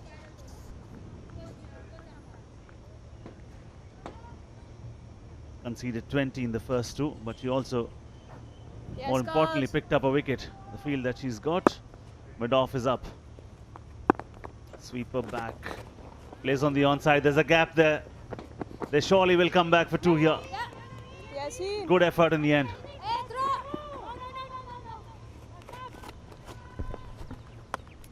I felt like she was never going to get there. Was hit with good power from Harmanpreet Kaur. Hina Hutchandani down there has a safe pair of hands. That's why she's in long on. But this one she was required to do a good slide. Just about gets down in time. has the wherewithal to throw it to Darnadarka. We're talking about this as well. You talk about the 50 partnership that's already been there. They're adding on to it 52 from 41 balls. And they lost their third wicket. It was Emlata plumb in front. From then onwards, when you speak about best average in Asia Cup, who's on top? Lady in the commentary box. I expected you to take the mic on that one, Mithali. I was looking at Mitali and then I thought, I'm not sure I'd take the mic either if I was at the top. But unfortunately for me, it's not a problem. Not the top of many of those kinds of things. Definitely not an Asia Cup anyway. But brilliant average, which is expected from my neighbour here, Mitali Raj, who always finds those moments endearingly awkward. Routine for you, mundane, the ordinary, to be right there at the top, comes naturally? I don't know whether it comes naturally, but Izzy was right. It just makes me a bit awkward, and we lose. India loses fourth wicket. Jemimah Rodrigues trying to go over mid-off, but hit straight to the fielder. Really good, clever thinking by UAE. They've had good plans today. Just came around the wicket, that delivery. Jemimah Rodrigues looking to go over the offside. It's a difficult shot, making them play the more difficult shots. Jemimah Rodrigues, so she had her eye on another player of the match performance. She was player of the match the last time these two teams met. Not today. 14 from 13 for her. India 106 for 3 for 4.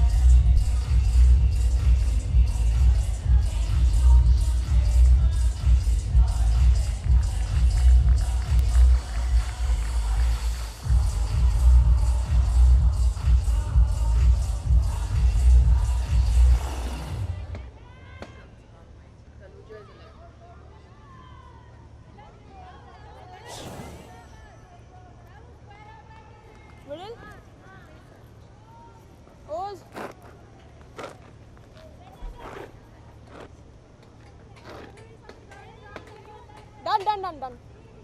One step. That's the difference, I'm telling you. Okay, fine. No, Richa Ghosh can really tonk that cricket ball. Strike rate 134. Idolizes Mahendra Singh Dhoni. He's really got that swag. He's really got that power as well. Flowing drive was up in the air for a bit. It was uppish. The change in angle is something that India have struggled with the last two deliveries. Jemimah Rodrigues dismissed that one, squirting off the outside edge. Richa Ghosh, as a big hitter, do you want to face a spinner coming around the wicket first up? Probably not. Sweeps it with a lot of confidence, picks it up from in between the stumps, and will keep strike. 107 for 4.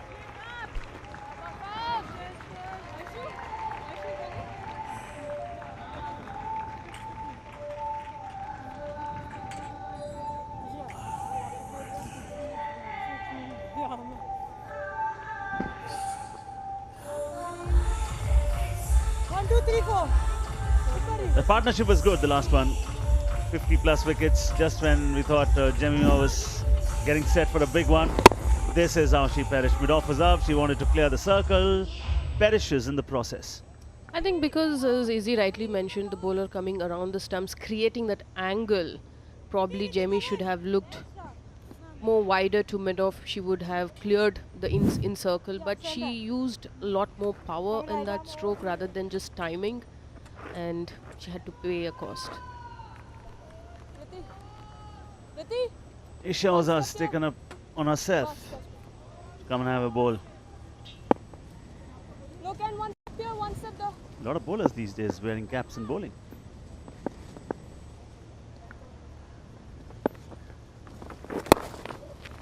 Good ball, Well, she had a really poor day with ball in hand in the first game, which no doubt she will have been disappointed by. She has a difficult action to get timing with. If it starts going wrong, it's hard to pull it back. She's almost bowling off the wrong foot. And especially as a spinner, if you get that timing slightly wrong, you can drag it down or bowl full tosses. In that game, it was very much drag downs.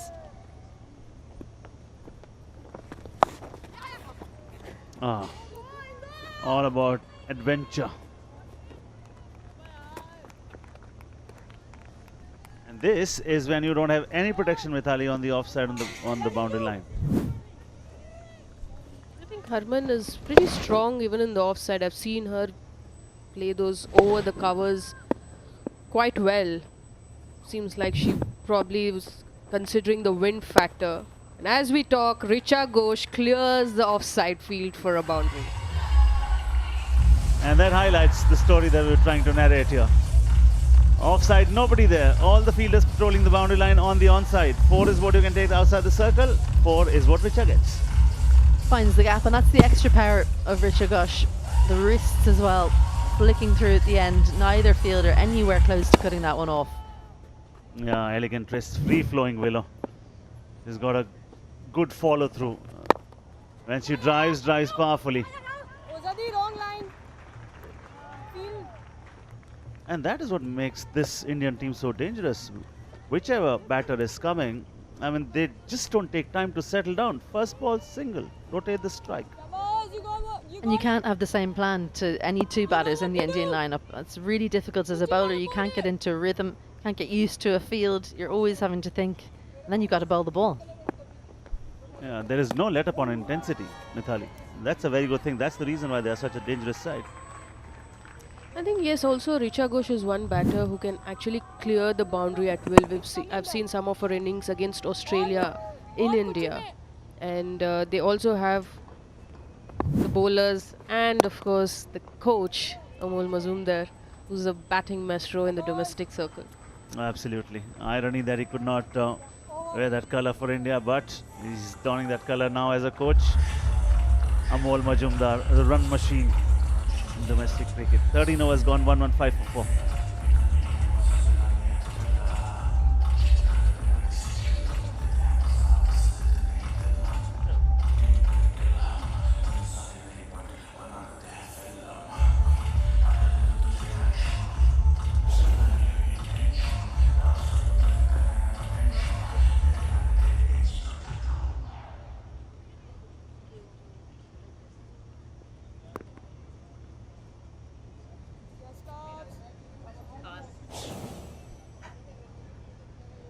One 1-5 for 4. UAE won the toss. They chose to field. Story so far, India have lost 4 wickets and have got 115 plus. And the ones they'll take here, minimum 2. It's a quick outfield, this. Is there a chance for a third? There was, finally. Richa says no. Yeah, I'm not sure that it was a comfortable 3. Here's the deft touch. Just backs away, allows the ball to do the work. Of course, she has to run the runs. That's the problem with not powering the ball to the boundary. Good ball. Hard to bowl a dot ball to the two of them there. She makes room. They're creating chances at the moment. Just when we speak about a dot ball, there it comes. But how many times we've seen that she really makes room for herself either side of the wicket, and always making the bowler think about what she might come up with. Add to that the wide range of shots that he has. She's favoured the onside today more, isn't it, Mithali? Could also be that the bowlers were trying to bowl into her, attack her legs, pads, but then she's definitely has wide range of shots, Harmanpreet Kaur, and she played some brilliant innings for India.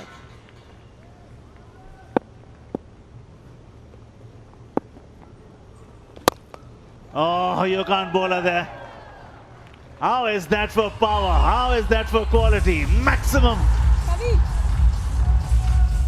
Superb timing here from the newcomer at the crease. 13 from 6 for her.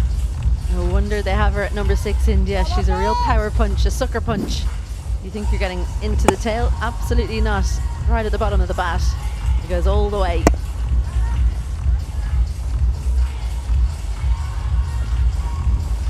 Solid blow. Especially when you had mid-off up, you can't bowl it out there. Now that forces a fielding change. Sweeper comes up, long off goes back. 3 patrolling the boundary line on the onside still. Right arm around. She says okay. Just tap it on the onside, take a single. Yes, Cubs. Yes, Heen.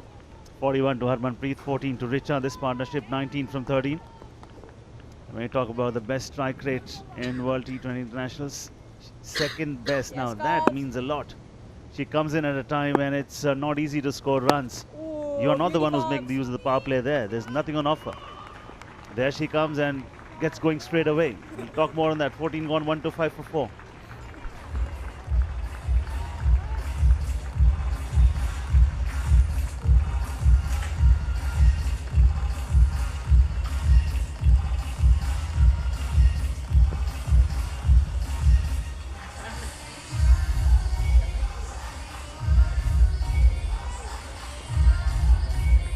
This is what we're talking about. We're talking about the strike rate of 141. Less balls, more runs, more value. Well, this is what tells you it's a top-class team, because usually when you're starting out as an international team, you've your out-and-out fast bowler, you've got a few opening batters, and then it's just the next best players, and in whichever order that you can get. Once you can actually pick players for specific batting positions, and you've got players in your 12, 13, 14 who can replace those positions, that's when you know you've got a really good squad, which is what India have. Appreciably, but in the gap. We were talking about her offside stroke making, and there it comes. Bisecting the gap, gets 4. Back it up with another What good ball. makes Richa dangerous also is that it's just not the power and the will that she gets the ball outside the boundary line, but also because she's a top handle and she's very good in the square of the region as well. And the way she used her wrist there, using the bottom hand Shabbat, back it up with a to good great ball. effect. Can't call it a punch, can't call it a cut. We can call that a cover drive, and that's gonna. Oh, how is that for timing? Timing can be everything. It is everything. It's timing, but it's also power, because to be able to come inside the line of that ball and push it wide of mid-off with enough power to miss extra cover, that's where the real skill was. Just inside. It's a slight opening of the bat face. That's all it took. I'll tell you what, I'd love to get my hands on that bat if I was still playing. Over. Those ones. As they always say, Richa Ghosh is the time she's come.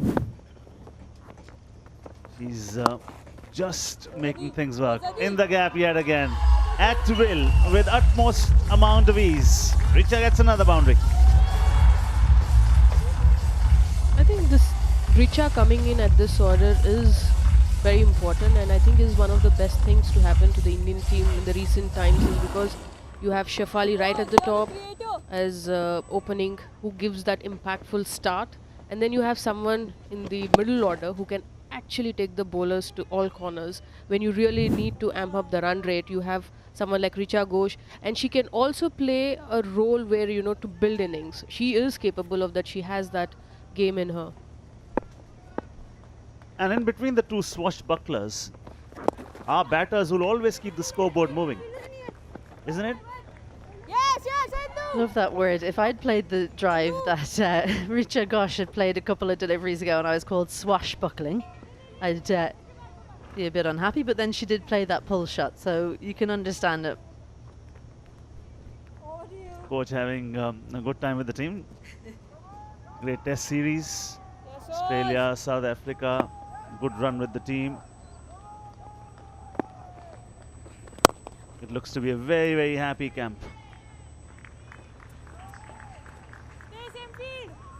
3 boundaries in the over, mind you. 2 singles in the over. Another big plus for India is that it's a really settled unit, but also you have an injury, it's not a problem. We've got a couple of people that we can pick to bring in, and it doesn't unsettle the team in general. Full toss, another boundary, 4th of the over. That's a massive over.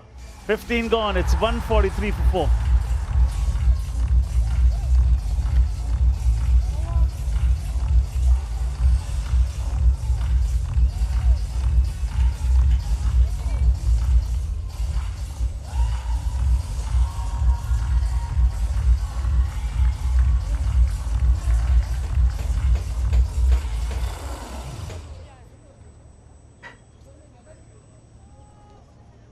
Serious surge now on with Richa Ghosh off to the start she has, striking at 258. She's just helping herself, just reacting, putting bowlers under pressure. Nisha Oza knows this could be dangerous if they don't get Richa Ghosh quickly. She's already had an impact. Marina Iqbal 31 of 12. And Harmanpreet Kaur at the other end is well set. Indu, you're very quick. Shift gears, she hasn't already herself. It's a privilege as a captain, as a team, to have someone like Richa, especially in the modern day game. Don't you think straighter And it's not all just slogging. You can see that she has that touch, that technique as well in her game. But the intent, the power, the clarity and role, that's the utmost thing. And then she comes and executes it. It's a unique role that Induja Nandkumar has. The last batter in, she tends to be thrown the ball very late in the innings with ball. She's now going to bowl to two set batters who are already on the attack. So a glimpse of Pooja Vastrakar. She is still to come. Here's Induja to Harman. Yes, Indus. Yes, Indu. She's probably having a look, the new bowler, Harmanpreet Kaur. I think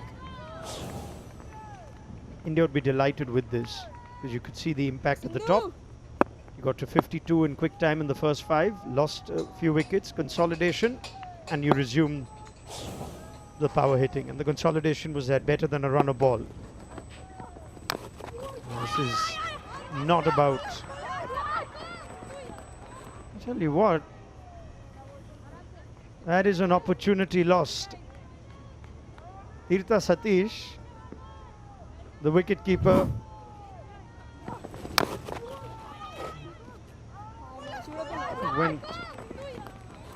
it went so close to the keeper that, in spite of no real hesitation, perhaps Harman just a little late in taking off. I mean, she chose to go down the bowler's end. Maybe she felt like that was better with the momentum for her to try and shy at the stumps there instead of going back at her own end. Anyway, it turns out India will be pleased with the overall output of their batting resources. Yeah, clearly, starting off with the openers, they had good intent. This probably could have utilized that start even more, but nonetheless, it's a good thing that each and every batter got a chance today. Yeah, I mean, the wicket of Jemimah Rodrigues, I have no problem with that. She's trying to now shift gears sooner than what a lot of conventional or old school thoughts would be. She'll tell herself, right, how could I have gotten that over or in the gap next time? But the shot is on. Got a lot of batting to come. I've got Richa Ghosh to come, who's had this impact after me. You've got Vastrakar to follow. Deepti Sharma is still in the hut. So you're trying to utilize your batting resources to the fullest. This could be Richa's day if she bats till the 18th, 19th over. And she's in that position because the batter before her took a chance. This is her day. Richa Ghosh is ruling the offside. She can play that shot all day long. Pitched up, outside off stump, reaching for it, and a flat batted shot. Immense power. The best thing about her is her steady head and base. She generates the power from the wrist.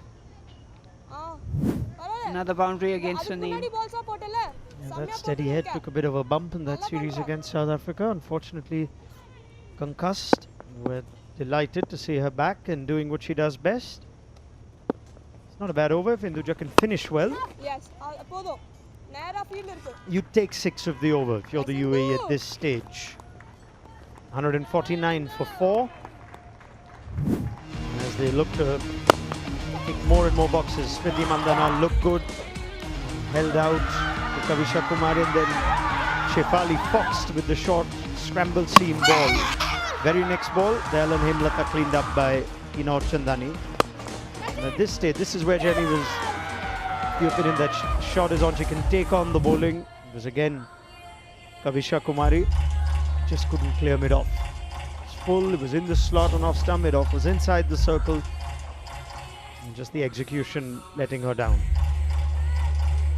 Anand Kumar bowling that last over. It's the 7th bowler used. Kavisha has bowled out. Expensive eventually. You could see that in spite of wickets having fallen, every bowler's gone in excess of 6.5.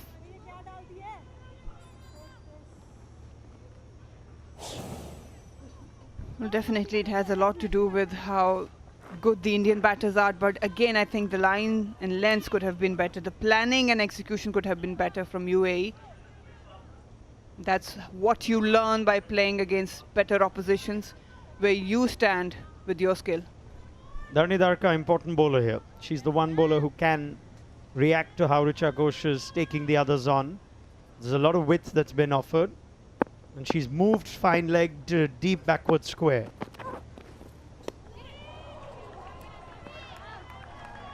That's a good start. Richa acknowledging it. The ball just moved a bit. The one thing I really like about this Indian batting lineup, yes, they have depth. Just trying to create and go aerial towards the offside. But at times you need to understand whoever is playing in the middle, that can you provide the similar impact that someone in dugout ready to come out can do it or not. And if not, then it might seem probably selfish, or no, not selfish, but at times you need to understand where your team is standing and what is the potential target where you can reach.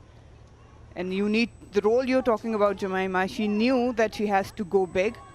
Otherwise, there are players in likes of Richa and Pooja that you mentioned, that they can come and accelerate quickly and put a big target that India potentially as a team can achieve. Walks across. She picks her spot. In full control, Harmanpreet Kaur. If you'll bowl there to her, she'll dispatch you for boundaries. It's been a steady innings from the skipper. Just the flick of the wrist. Easy pickings for her. Goes across. She knew that where the bowler would be bowling has to be around that 4th and 5th stump. Exploited that gap on the onside.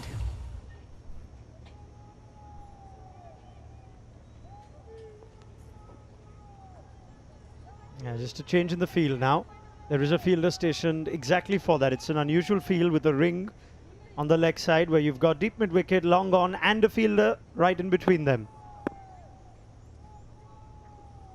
Fine leg is in, as is mid-off. Yeah, it was always going to be the length.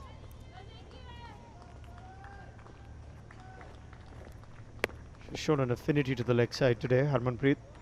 Richa Ghosh, on the other hand, has just instinctively hit balls outside off through the offside, either square or straight. Just has to be careful with that length, because I do understand she has a lot of protection, but that's exactly where the wind is going to. Same feel for Richa Ghosh.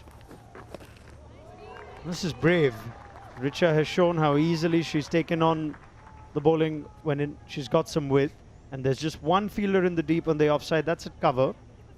So mid-off is in. 3rd is in. She's too short of her 12th 50s, Harmanpreet Kaur. Enjoyed arguably her best years in the shortest format. We're just off the anniversary of that epic innings against Australia yesterday. How time flies.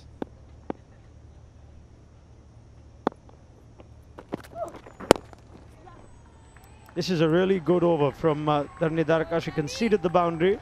A couple of overs where they've just conceded 13 after an onslaught before that. 156 for 4. 50 of the partnership comes up in quick time.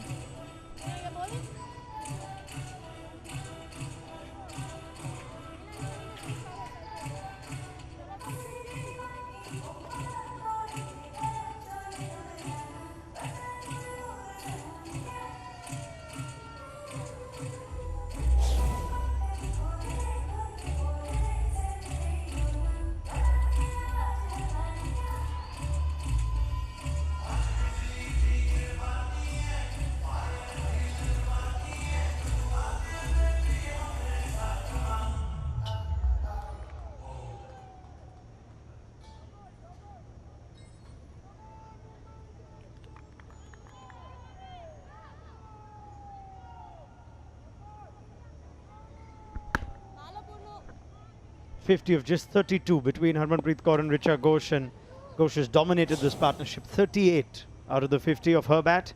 She's on strike to Induja.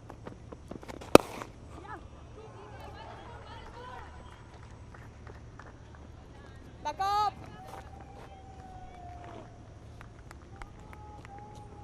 You've done well to actually keep her quiet the last over or so. Harmanpreet Kaur took it upon her to find the boundary and over that you're looking for at this stage. And they have managed that well. 17 balls to go in the innings.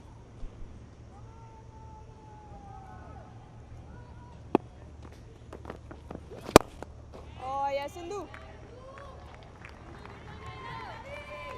Ambles her way to 49.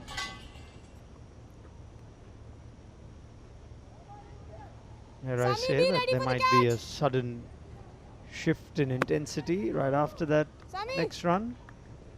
To be fair, she got a boundary in the last over, so she's still playing on merit, is Harmanpreet.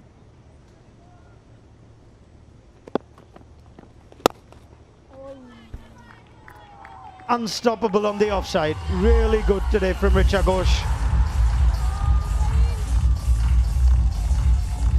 Not sure about the field placement. The extra cover was way too in from that edge of the circle. At this part of the innings, with Richa on strike, you know your ball is going to pitch it up. You need to stay a little bit back, probably near that 30-yard circle. You can see that. I'm not sure if it was there for catching or not, but you're not going to stop boundaries from there. All right, 3 balls to go with Richa on strike. She might just lap her captain to 50. Extra single. It's a wonderful exhibition of power hitting without actually breaking a sweat. Just reacted to where the ball was, found gaps easily. She looks like a batter in form, even though she's not had a lot of batting in the recent few weeks. The clarity is impeccable, and she's a smart batter. After boundary, always gets to the other end with a single.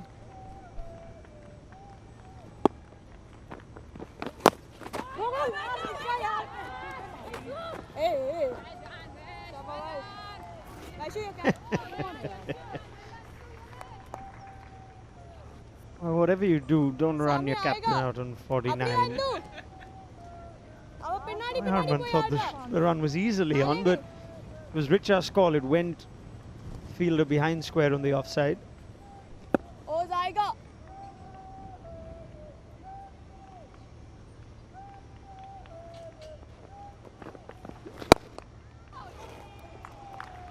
$50 for Harmanpreet Kaur. A 12th in T20Is, an 11th as captain. Second time in the Asia Cup. And she leads by example under the sun in Dambulla today. Brilliant innings from Kaur. Absorbed the pressure. It wasn't a quick fire. He needed to know that there was a responsibility. He knew that Richa was on the other end. A well-knitted 50 on her behalf. You can see that all day long.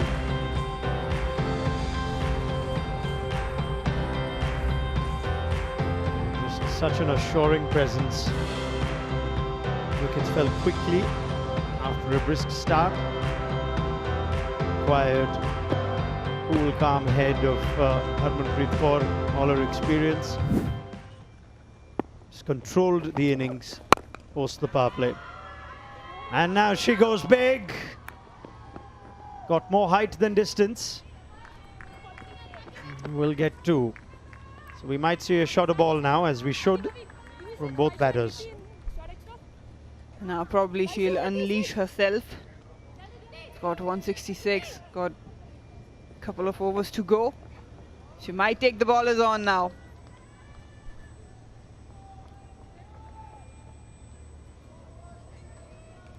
It is testing heat here in the afternoon games. She's got there with 5-4, still to clear the boundary. Might not take long. I think she's running and bowled with a lot of heart, Dharnedarka. In spite of an expensive first over came back, thought about how she might fox Shefali Verma, used the scramble seam to good effect. Probably trying to hammer it down the ground towards the long on. It was away and far from her, and she made it the distance even further. Should have gone towards the offside. Yeah, it's an option. Mid-off is still inside the ring, just the one fielder in the deep, the offside.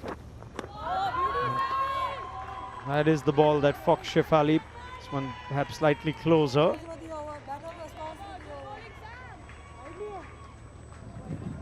Harman's not happy. She's asking why it's not high enough to be called wide.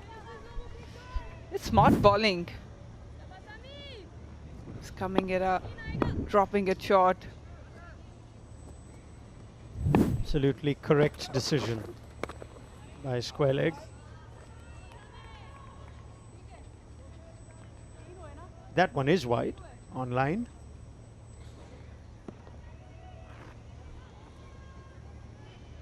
She likes walking across and targeting the leg side. It's a more suited angle. It's also with the wind.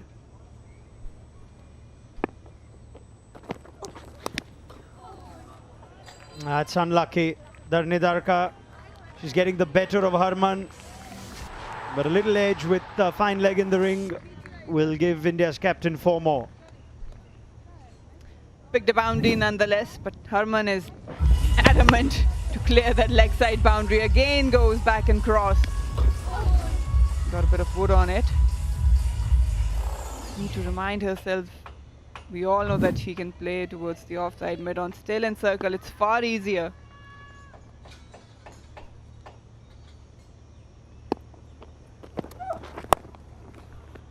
That was one that was right in the slot. Helped on its way with the angle. That's back-to-back boundaries for Harman. Yeah, just erring in line, I would probably say. Was well settled in, but the line actually helped with fine leg inside the circle. It was always going to be a boundary with that line. That boundary, she's now jumped 1 position on the leading run scorers list in T20Is. 2nd place. That she has got right out of the meat. It's a shot she was eyeing. Just of the anniversary of that epic 171, Harman goes down memory lane and smashes the bowler for 6 over mid-wicket. 181 for 4. It's been brilliant. Utilized the line length, waited for the bad deliveries, put them away with ease. Harmanpreet, a few of them were in her zone. Always keen and eager to make an impact. Earned another 50. And that was what she was searching for. Into the leg side. It was straighter, the length was perfect there to be hit. And in comes the full extension of the arms.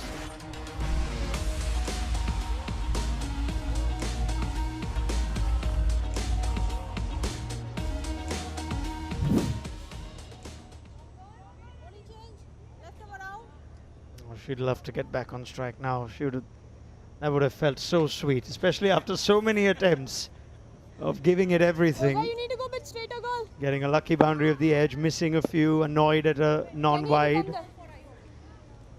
Right, unfortunately, the UAE will be penalized for not bowling their overs on time. So 1 less fielder allowed outside the 30-yard circle, which will further add to Isha Oza's problems. Hina Chandani to finish, and it's Richa Ghosh now on strike.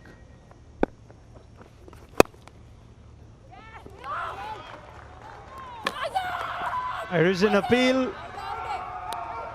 And has Richa Ghosh ended Harmanpreet Kaur's innings? She smashed it to the fielder, was right at the edge of the circle. Ball came back quickly, and Harman thought that a run is almost always on in this over. And the UAE are pretty confident. Wanted the strike, was eager to get back on the strike. I don't think there was a single. Risha played it with some power on the bounce to the fielder. Let's see.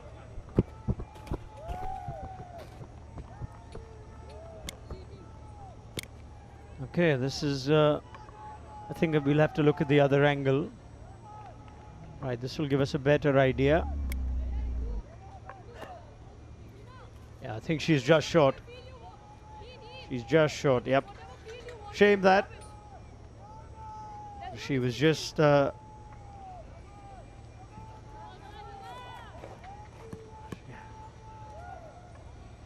you can break the stumps with any part of your arm, as long as the ball's in hand, which it is. So that is the end of fine innings from Harmanpreet Kaur. Almost an apologetic send-off from Richa Ghosh. The last over of the innings, Harman just assumed that the shot was on. Perhaps Richa thought that she hit it too well. Sharp bit of work though to effect the run out. She was watching the fielder, not Richa as well. Harmanpreet, the captain, gone, back in the heart on 66. India 5 down on 181.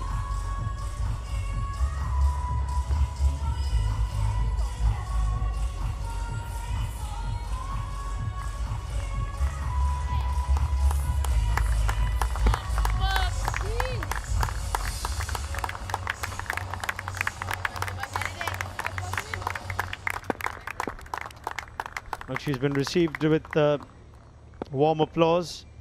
Now the focus on Ghosh to finish off. Up and over, mid-off in the ring. Wonderful ball striking again from Richa Ghosh. Just put that run out behind her pretty quickly. Poor length from Hina. The field was set for a slightly shorter one. Mid-on inside, they've got extra cover back, covering that boundary. 3 fielders on cut. It was meant to be hit, and that's exactly what Richa has done. That's now her highest score in T20Is. It's not often you get the opportunity to get as many as 50. The role Richa Ghosh plays and the amount of balls she usually has. It's a lovely opportunity here, but it doesn't matter. Milestones down, but what an impact. Through the gap. First 50 in international T20 cricket for Richa Ghosh. She becomes the first Indian keeper batter to score one at the Asia Cup. This has been a high quality, power-packed innings. That's exactly what India needed from her. Giving some room, creating that shot. Knew exactly fielder where it was, just beats the hands. And a very nonchalant celebration. She knows she's done the job. Oh, cuts it away, another boundary. Another one. Things are not stopping for UAE. Richa has a big smile on her face. Well, she is just in wonderland right now.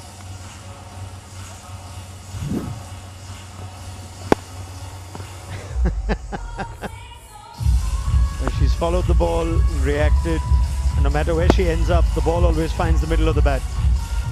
And this is now the highest score by any team in the history of the Women's Asia Cup. 2 balls to go.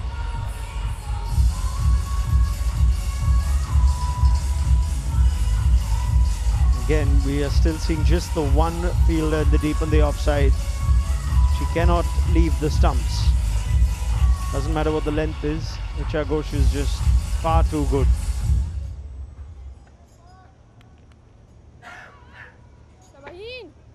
Remember, they don't have the luxury of that extra fielder out, penalized for a slow over it.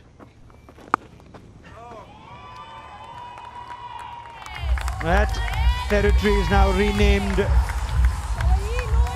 after Richa Ghosh. She can cut, she can go inside out, and she can now pull out the reverse as well. She just checked that off her batting list as well. That one was just left to watch today. That's the command she has over her skills.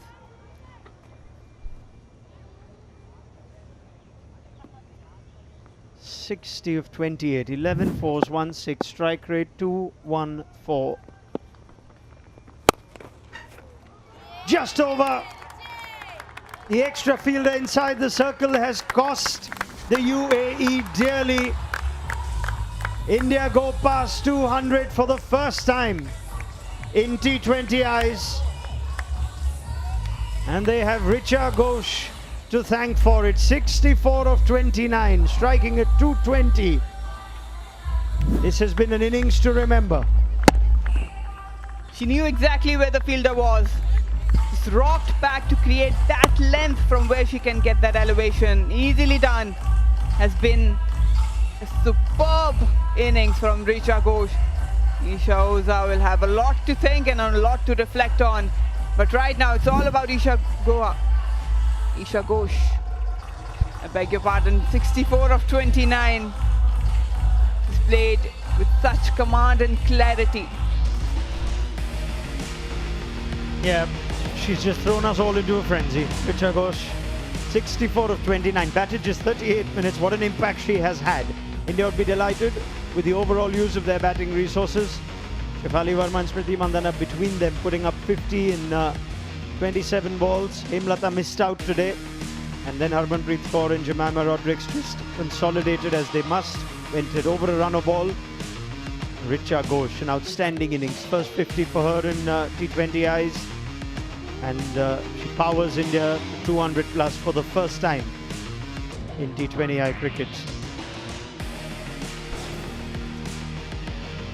Superb Indian batting lineup straight from the openers, 23-29 when Smriti fell.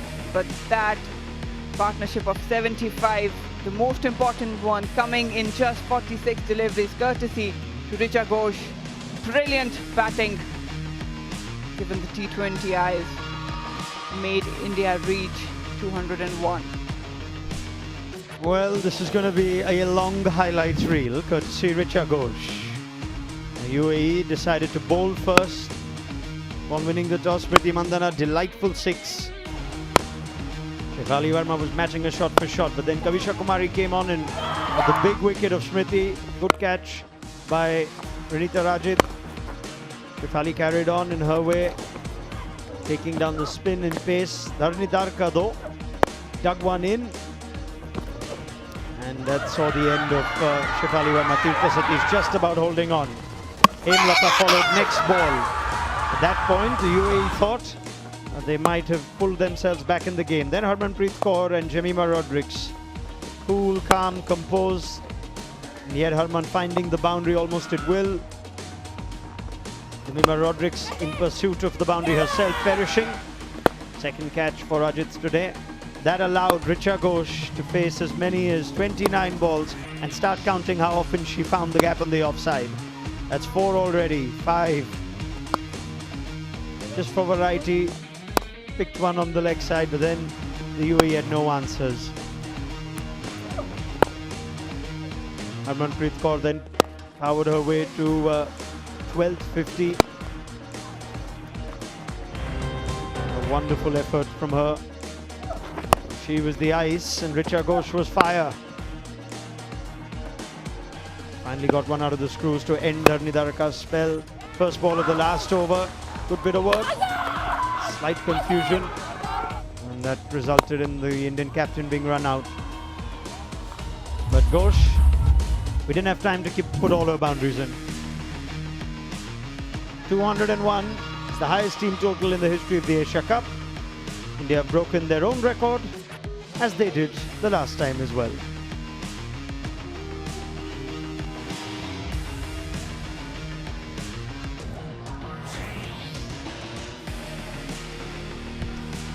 Seven bowlers were utilized by UAE, only few of them among the wicket.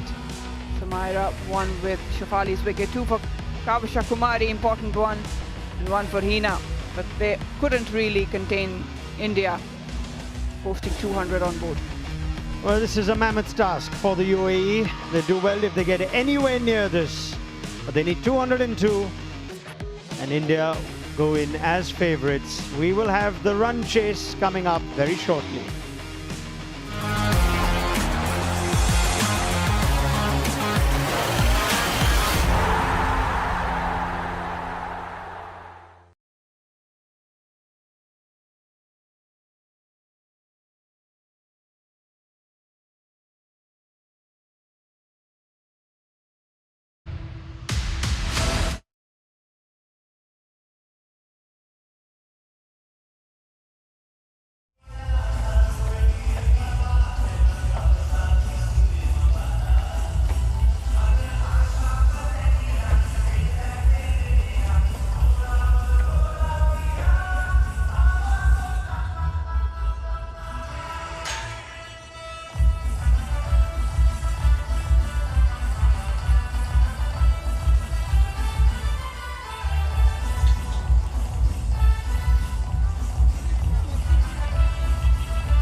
Welcome back to Dambola.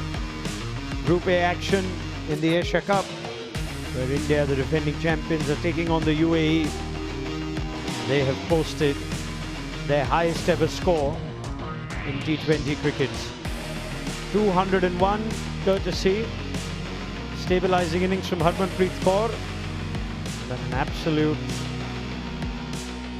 power-packed display of finishing from Richa Ghosh. 64 of 29, her first 50. 200 plus, led by their captain for a large part of that innings.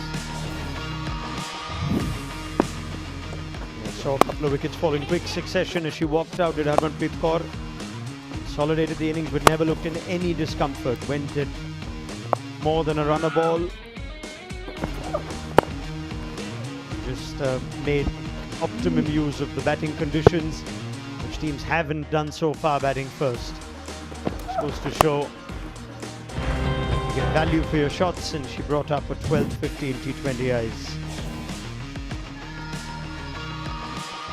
Crucial partnership with Jemimah Rodrigues of 54, and then just unshackled when Richa Ghosh came to the crease. Isabel Joyce, Mithali Raj slot in beside me. I just admired Richa Ghosh towards the end of the innings. Izzy.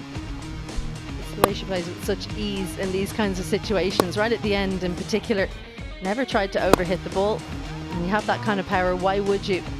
It's hard to resist hitting sixes when you have that ability, but she did resist, and the last over in particular was perfection itself. Found the gaps, played all the shots, and entertained the crowd that's here and everyone at home with her big hitting. 12 fours and a 6, faced just 29 balls, hit nearly half of them for either 4 or 6, and she now has to just swap pads very quickly. Outwalk the UAE. India's captain would be very pleased with the first part of this game. And it's a big occasion for Tanuja Kanwar, among others, as they just look to tick more and more boxes and have more and more aspects checked.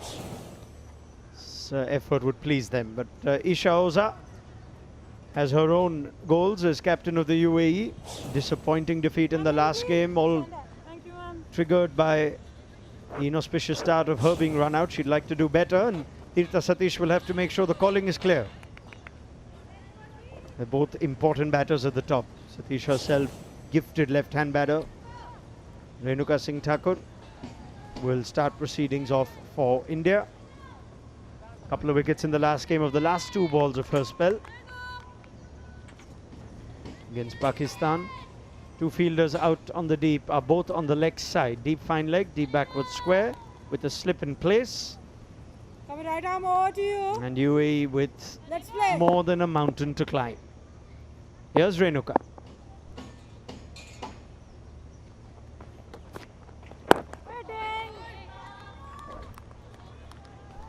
Well, as captain, when you're playing a big team and you're somewhat like a minnow, like UAE would be, they are an up-and-coming talent, but there's no doubt about it. They're way below India in the rankings.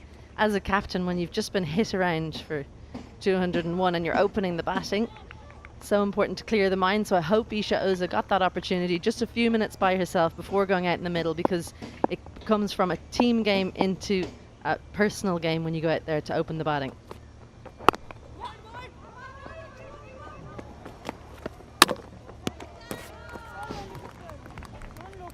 Well, at least she sent her back in time this time.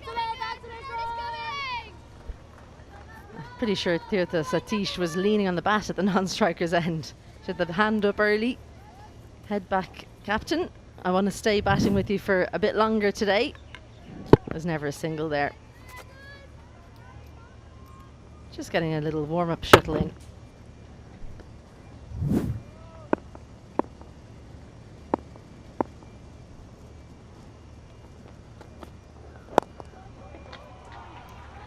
One of those 2 fielders in the deep is called in.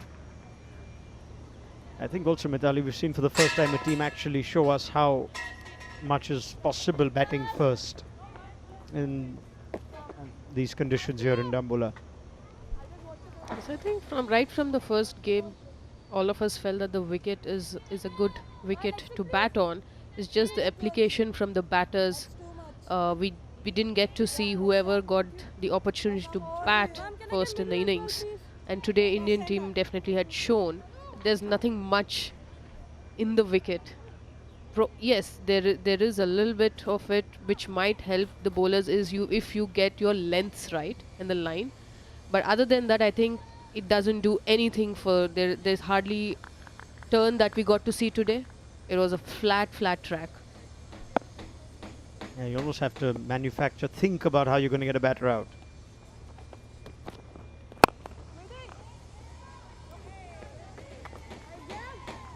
Ball moves perhaps for a little bit initially. We've seen the effect of that ball that's banged in shorter. Nidarka used the scramble seam. Vastrakar might try the same.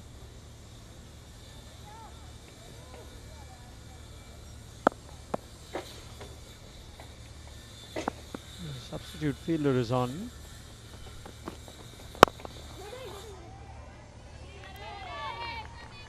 Arundhati Reddy is on the field at cover.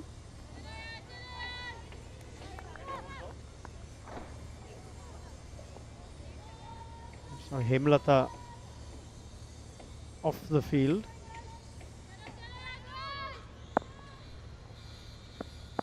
Slip still in place for the left-hander as well.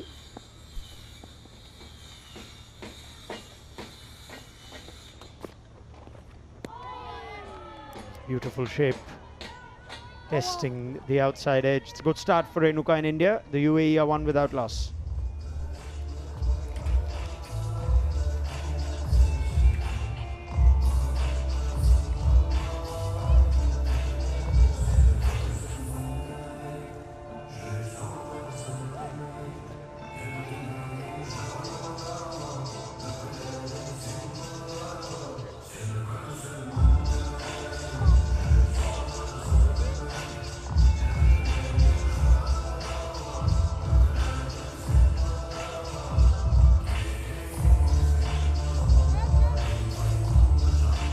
Wonderful moment for Tanuja Kanwar.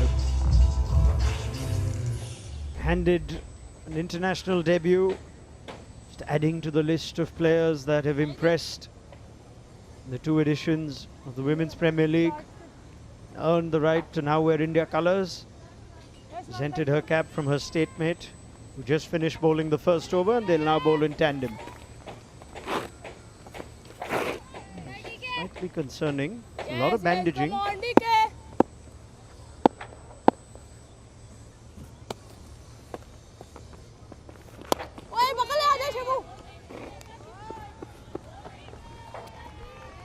Raj is very pleased for a player that I'm sure she had a role in picking up.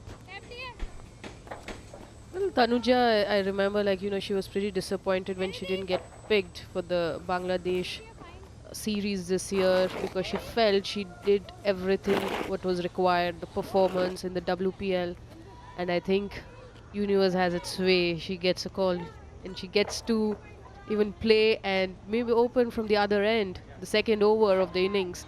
I think she would be relishing this challenge, and it is so heartening to see someone who's put in so much of hard work in developing her skill from what she was in the first season of Women's Premier League into the second season. I've seen a huge change in the way she bowls, with the plan and the strategy. She's so spot on with what she wants, and she comes prepared for it. Just taking her time to get the field right for the left-handed Tirtha Satish, with 2 fielders deep for the sweep and slog sweep.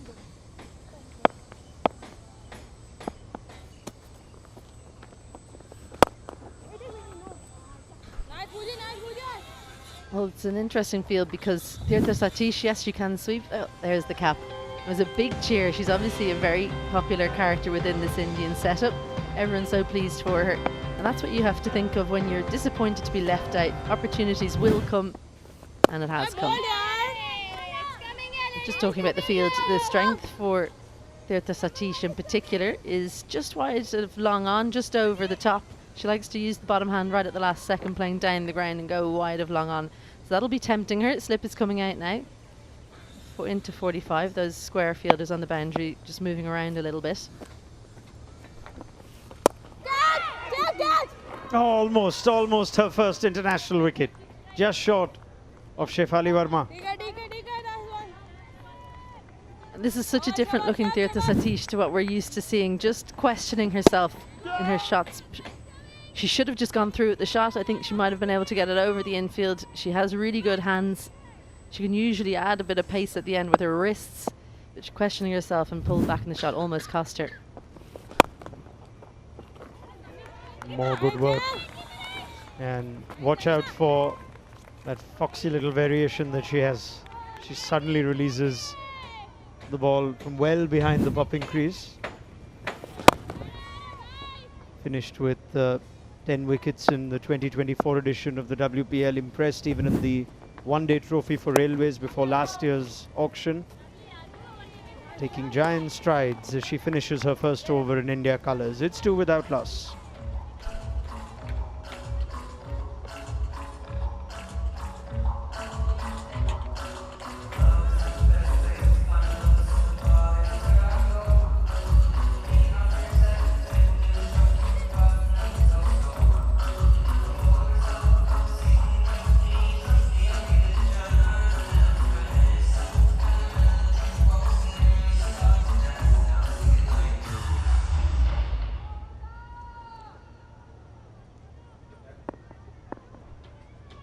A single of each of the first 2 overs.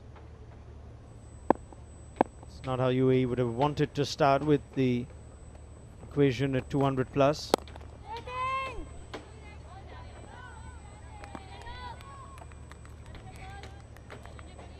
Right, Renuka Singh Thakur back in the 11 ahead of Arundhati Reddy to start this Asia Cup.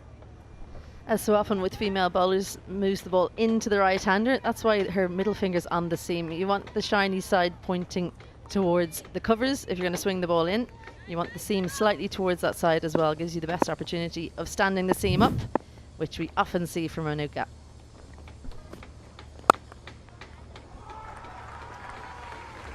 That sounded good, and it is through the fielders on the offside. First boundary for Richa Ghosh and the UAE. That should give them a lot of confidence. Pitched up on the outside off stump line, and she drives it very well. Big stride, gets it through the point. There's a massive gap, lots of invitation to hit through the offside. Look at that gap between extra and point.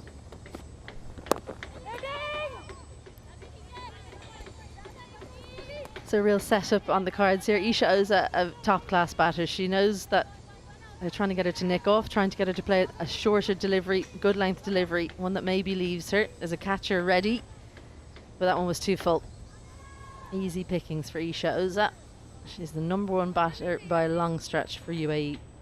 And just on cue, the slip has now been moved to an extra fielder. The offside.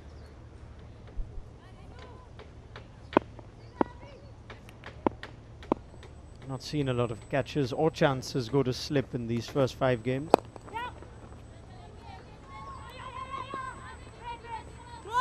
I think there is not much of a movement happening off the wicket. That's why they felt that, you know, the slip is better used elsewhere on the outfield, and that is why you have an extra covers there, because you know, trying to bowl outside off stump and getting it in, sometimes it just pulls that line. So it gets easier for the batter to get their strokes going. Yeah, that being said, the slip is back for the left-handed Tirtha Satish, and last ball of the previous over would have given her encouragement. Just beat the outside edge, that angle. That is just clubbed down the ground. That's better. 8 balls, she wasn't off the mark. Perhaps this is the way to go for Tirtha Satish. First boundary for her. This is exactly what we were talking about with her bottom hand. Brings it in just at the last second to send it straight of the fielder mid-off. There it is. Also gives herself a little bit of room. She trusts her hands. Gets the length she wanted as well. Straight down the ground, 4 runs.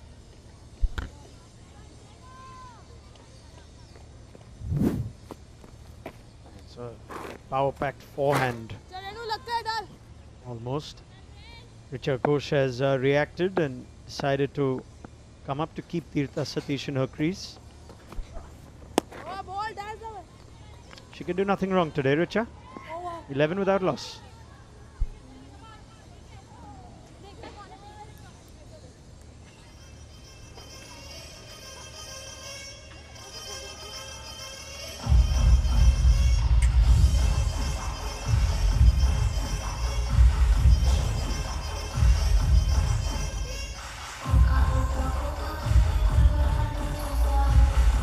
So much depends on how the top two go in this UAE side. Different with the Indian team. They've got multiple players with great skill and experience, even if a few miss out, like we saw today. It's batting that goes deep. But for the UAE, Isha Oza, Tirtha Satish, they set the platform.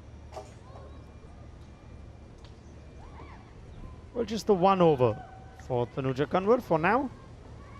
Pooja Vastakar partnered Renuka Singh Thakur with the new ball in the opening game against Pakistan. Into the attack. Deep third and deep fine leg. Peach. Isha Oza good enough to miss it. I reckon she just pulled the bat in front of her in time. Many a batter would be pushing at that, especially in the T20 game. Hard to resist.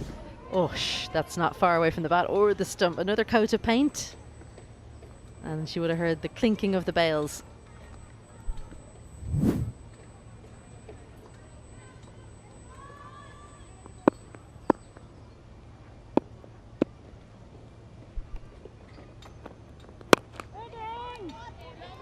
Foxed Pakistan openers the other day.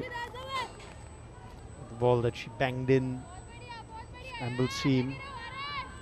Currently just looking to find movement of a fuller length. Definitely a good ploy against Isha Oza. Very tall batter. Likes the ball up to her. Her particular strength hitting over the top and wide of long on as well. And nicely through the covers as we saw on the last over. So I'd like to see tested out maybe in the top half. I think Izzy, she's split seconds a little late in getting her leg, a front leg, in the line of the ball, because probably she's hesitant to commit whether to go in front or back. Absolutely, she's got the short ball in the back of her mind, so that's someone who's not comfortable on the short ball, doesn't want to go back, and definitely wants to give herself every opportunity to move on the back foot should the need arise.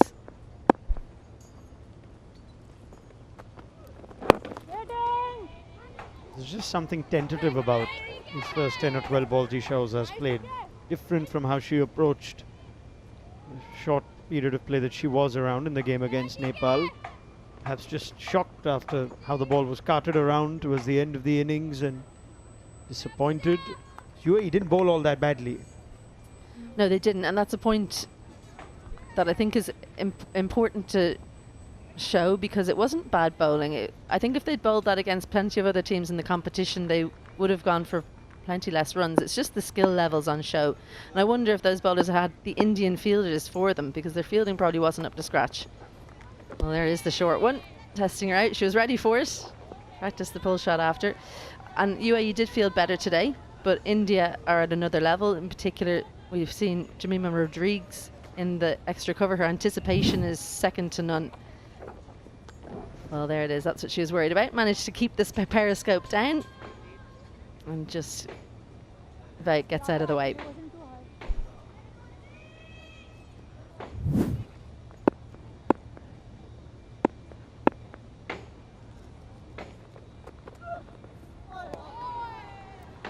Probing, testing over. Real nuisance value that over for Isha Oza, but excellent from Vastrakar, a maiden. 11 without loss.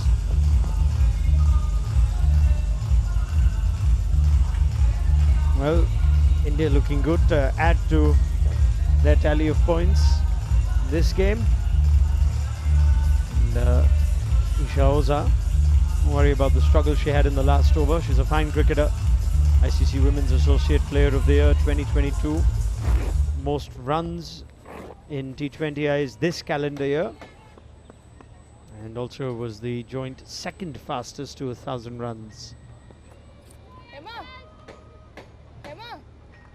Also has 300s in women's T20Is, a rare achievement, including 158 not out against Bahrain.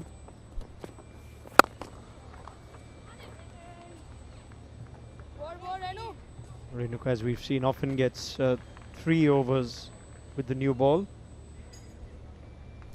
Especially to the left-hander. When you think about players who swing the ball away from the left-hander, such as, say, Shikha Pandey, gets much more swing. At times, that's actually less helpful when bowling to a left-hander, especially over the wicket. So that smaller amount of swing will draw Tirtha Satish into the shot. Gone. Tried to clear mid-on. Got nothing on it. Renuka Singh Thakur strikes. Harmanpreet Kaur with the catch. And Tirtha Satish is gone. It's her favourite area, but didn't have the power. Just didn't get the bottom hand through in time. One of the easier catches going around. She was backing her skills, which I'm sure her coach will have told her to do, but it didn't come off on this occasion. And she'll be disappointed not to put more runs on the board, especially against the top dogs, India. It's not to be for Tirtha Satish. 4 from 12 for her. UAE lose their first. They're 11 for 1.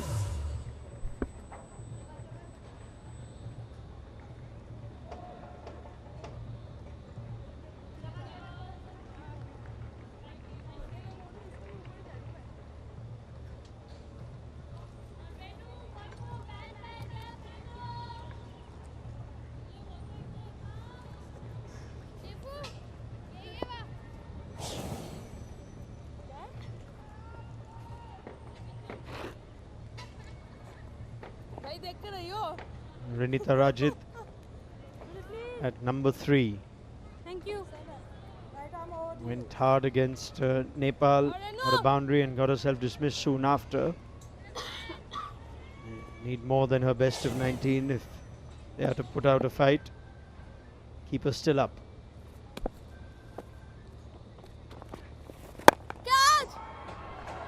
Well, she is not going to hang around. Renita Rajit. Tirtha Satish failed to clear mid-on. Renita does it with ease first ball. That's in the slot, pitched right up to her. She goes with a lot of conviction that she's going to clear the infield, and she did. And it is a good intent, because when you're chasing such a big total, you clearly would want to play such shots. Yeah, Renita Rajit has sat there for about 4.5 overs thinking, do these two not know how many we need? And she's come in and just said, bang.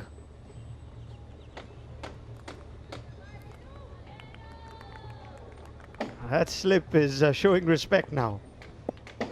It's going to position and cover point.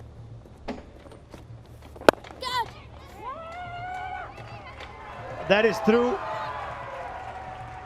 Well, it might be a teaser for the fielder. In fact, it holds up.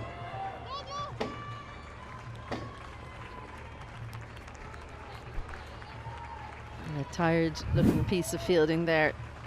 She did find the gap. It was uppish, but nowhere near that fielder at extra cover. Harmanpreet Kaur, the hamstring's a little bit tight after that batting effort. She did have to get up and chase it down. They ran well, they got 3. She's probably even more annoyed that the ball didn't have the legs to go for 4. It was going to hold up, so she had to then get up and complete the fielding effort. That moment had nothing going her way. It might have been intentional, you know. There was no slip. Isha Oza knew it. So all of a sudden, after a wicket, that's 4, 3 and 4 of the next 3 balls. Well, I wonder, you've got 5 fielders on the offside as a seam bowler. Yes, I know you're moving it in, but why do you have square leg and fine leg out when you've got a player like Isha Oza, a classical batter? She's not going to move to offside and look to hit leg side. Very much likes to hit classical shots, and I do think that was on purpose. She plays that one quite often and needs no second invitation because third's still up in the ring, so no room for error for Thakur.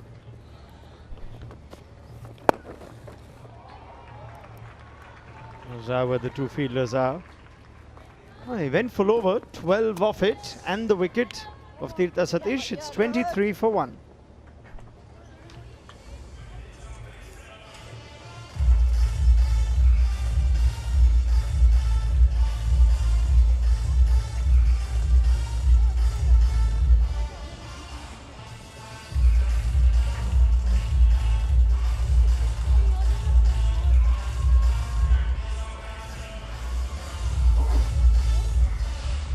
Five overs gone, 23 for 1. A game of charm that comes alive through its elements of brutality. You want to see that because you're chasing a mammoth total at the moment.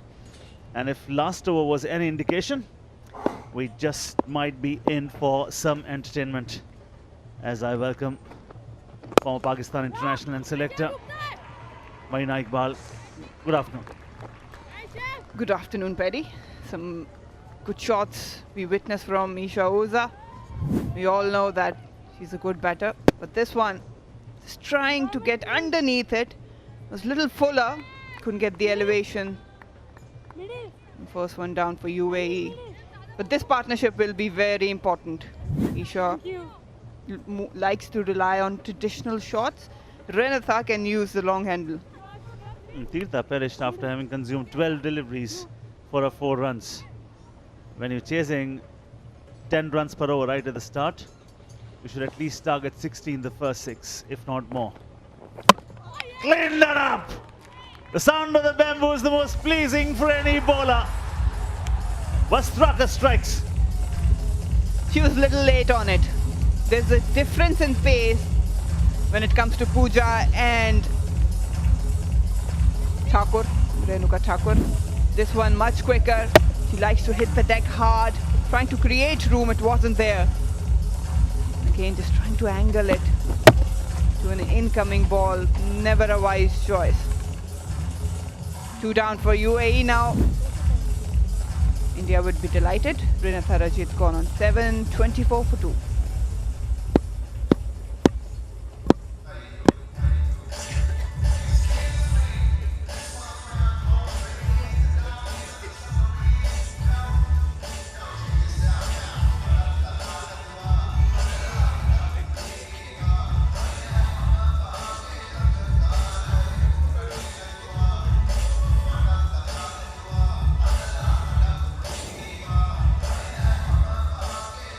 Samaira Dharmidharka. Enough experience for her. The responsibility has to be taken and goods need to be delivered, Marina. And she was decent with the ball, but now it's a totally different role. Needs to give some support to Isha Oza, the captain on the other end.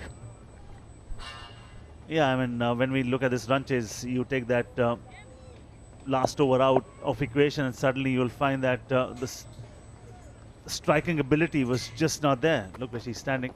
Wants to counter that swing or the lateral movement.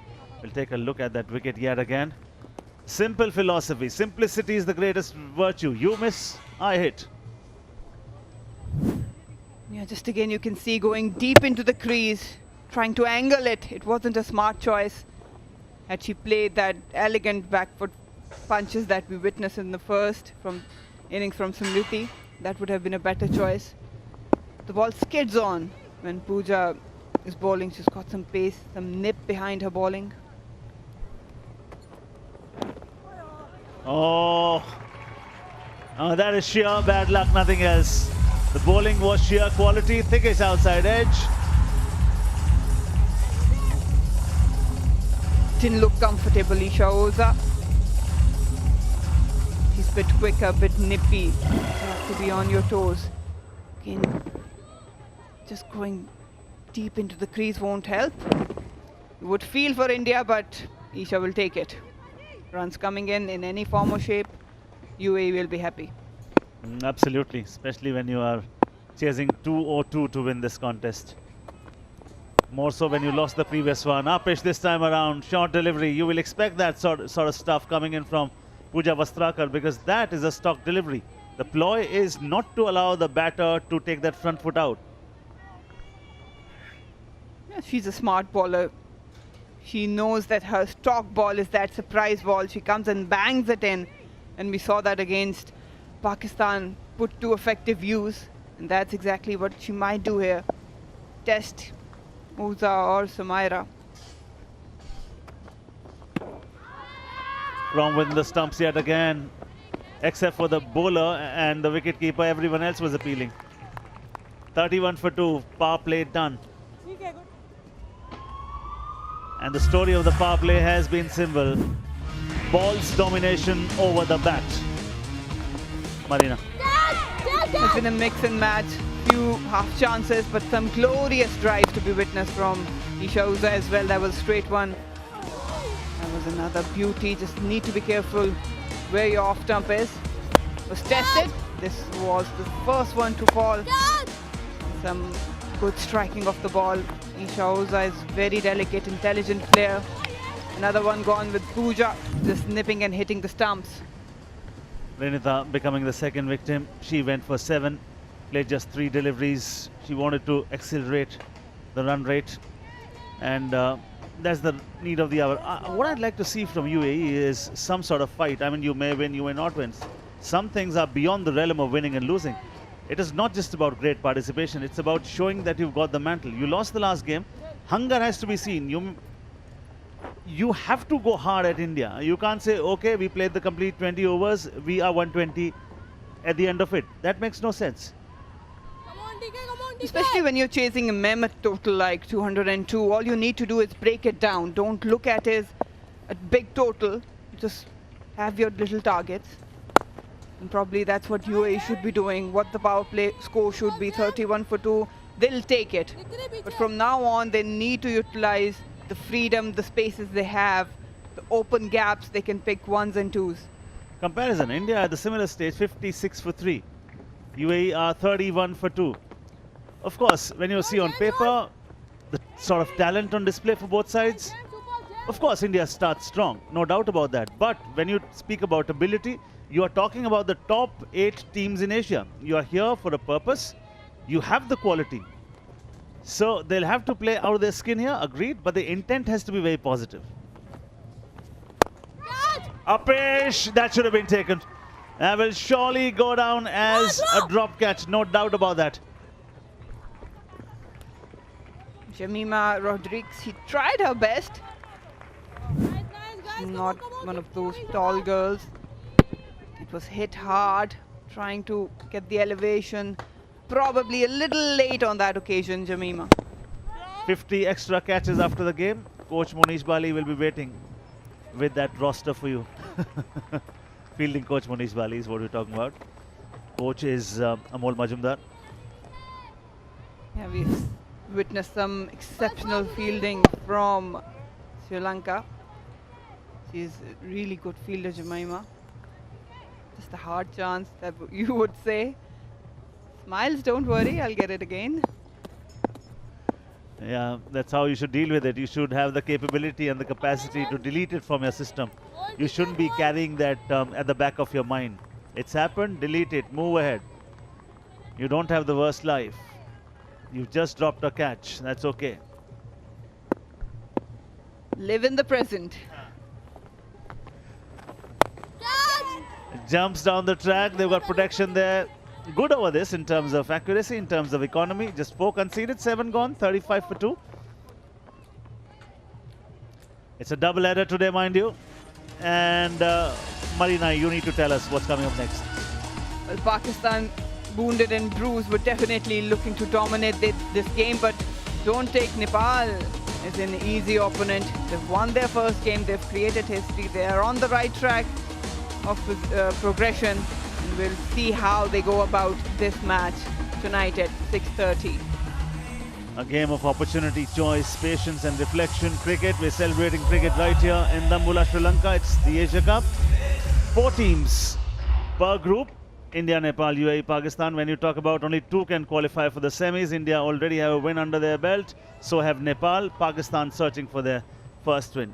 That is the reason why the game that's coming up in the evening has more relevance to it. Talk about Deepthi, talk about the 3 wickets she picked up the last game. And someone who comes in to bowl in those immediately after the power play, sometimes she's also introduced in the power play. The responsibility is bigger for her. to get the wickets. Whenever there's a partnership getting stitched, deliver. Take a look at her numbers and her performance there as well. Really tosses it up beautifully. She's got a good field also. You've got a long one, you've got deep backward square leg, you've got deep mid-wicket back. Against Pakistan, she was very good. She's a very clever and smart bowler. Reads the game well. Knows exactly what's needed from her and how she can collapse down the opposition. Old school loop. Nice to see that, because look at that yet again. And the pivot is also very good. There are some bowlers who stand right in front of the umpire, and then if there's an LBW shout, you don't have much to claim about. These 3 wickets against Pakistan, again the same. She looped it up, she invited the batters, mistakes were made and wickets were taken. Yeah, the length wasn't there for Nida Dar. Again, just trying to create some room to go aerial. She's not tall, at times it does skids on. It's harder to get that elevation. Gone now! Well, finally, the wicket they were looking for. Dipti strikes as expected. And Tanuja on the receiving end did no mistake whatsoever. Oh, beauty, isn't she? The way she tosses it up, there was the guile and there was the fielder stationed right there. No mistake, whatever. Tanuja catches it gleefully. Deepti gets her first. India gets their 3. Danidharka caught Tanuja, bowled Deepti 5. It is 36 for 3.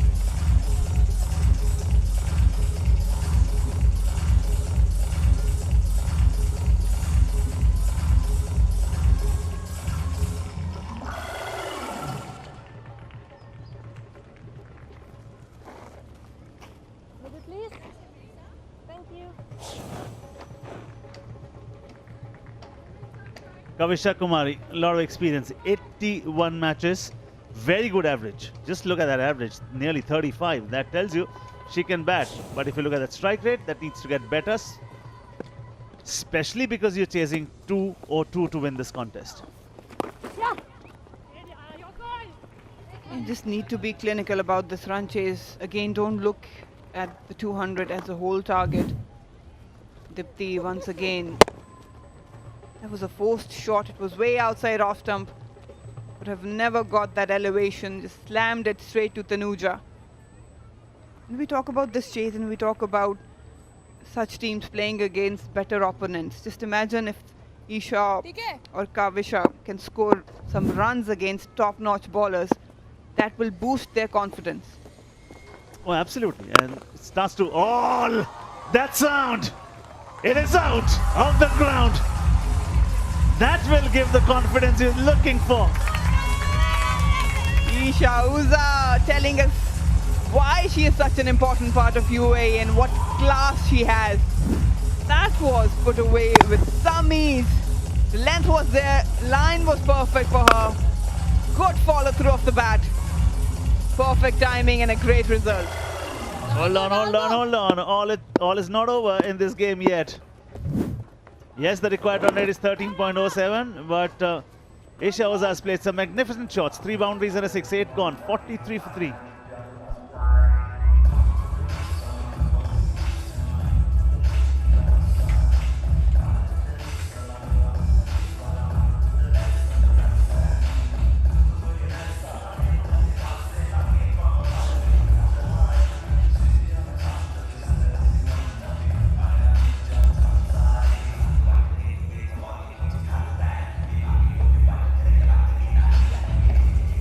Talk about India, talk about the 2 half centuries. Harmanpreet Kaur very watchful at the start and belligerent at the end. You talk about Richa Ghosh. Look at that, 64 from 29, a strike rate of 200 plus. The power, the prowess, the might. And then in the run chase, Isha Oza has a lot of potential. Marina, that 6. It was simply pleasing to the ears as well, because the sound it made, the moment the ball left the bat, and it echoed in the stadium. Yeah, beautiful, sweet timing. Class act. Let's have a look at that again. It was put by some ease. Isha Rohit Oza, I think that middle name Rohit got over her. Yes, it looks so easy. Got a good height. And she's a good all-round cricketer. Bowls, gets wickets, fields well, leads the side. This is the tonking we're talking about. And after that, the best sight for any batter is when you see it in the sky like a tiny little bird sailing away, finding its nest somewhere. Oh, she uses her feet, mid-off was up. Did get the elevation, may not have got the distance. Brave effort in the end. We'll still find out. No, I think that's a boundary conceded, but nevertheless a brave effort. It's turning out to be a great innings from Nisha Oza, the captain. Fighting there in the middle, needs some support from Kavisha as well. Again, just a shimmy down. Knew that field was inside the circle, so she could exploit that width given. Wasn't convincing, but they'll pick up the result. We're witnessing a good innings from Isha here. Uses her feet very well, uses her wrists very well. Look at the way she drives. Does not stay side on most of the time, but when she plays that cricket ball, she is side on. Cricket, a side on game. Who better than you to tell us that? Yeah, she's got everything, mostly everything right in her stance and the approach. And then the belief. When you think you can and you think you cannot, you're always right. Very relaxed sort of a stance. You know, you need to be very loose of your arms, shoulders, mindset in particular. If you have a cluttered mind, that's traffic. Traffic will never give you a chance. And she's a tall girl, has a good easy presence at the crease.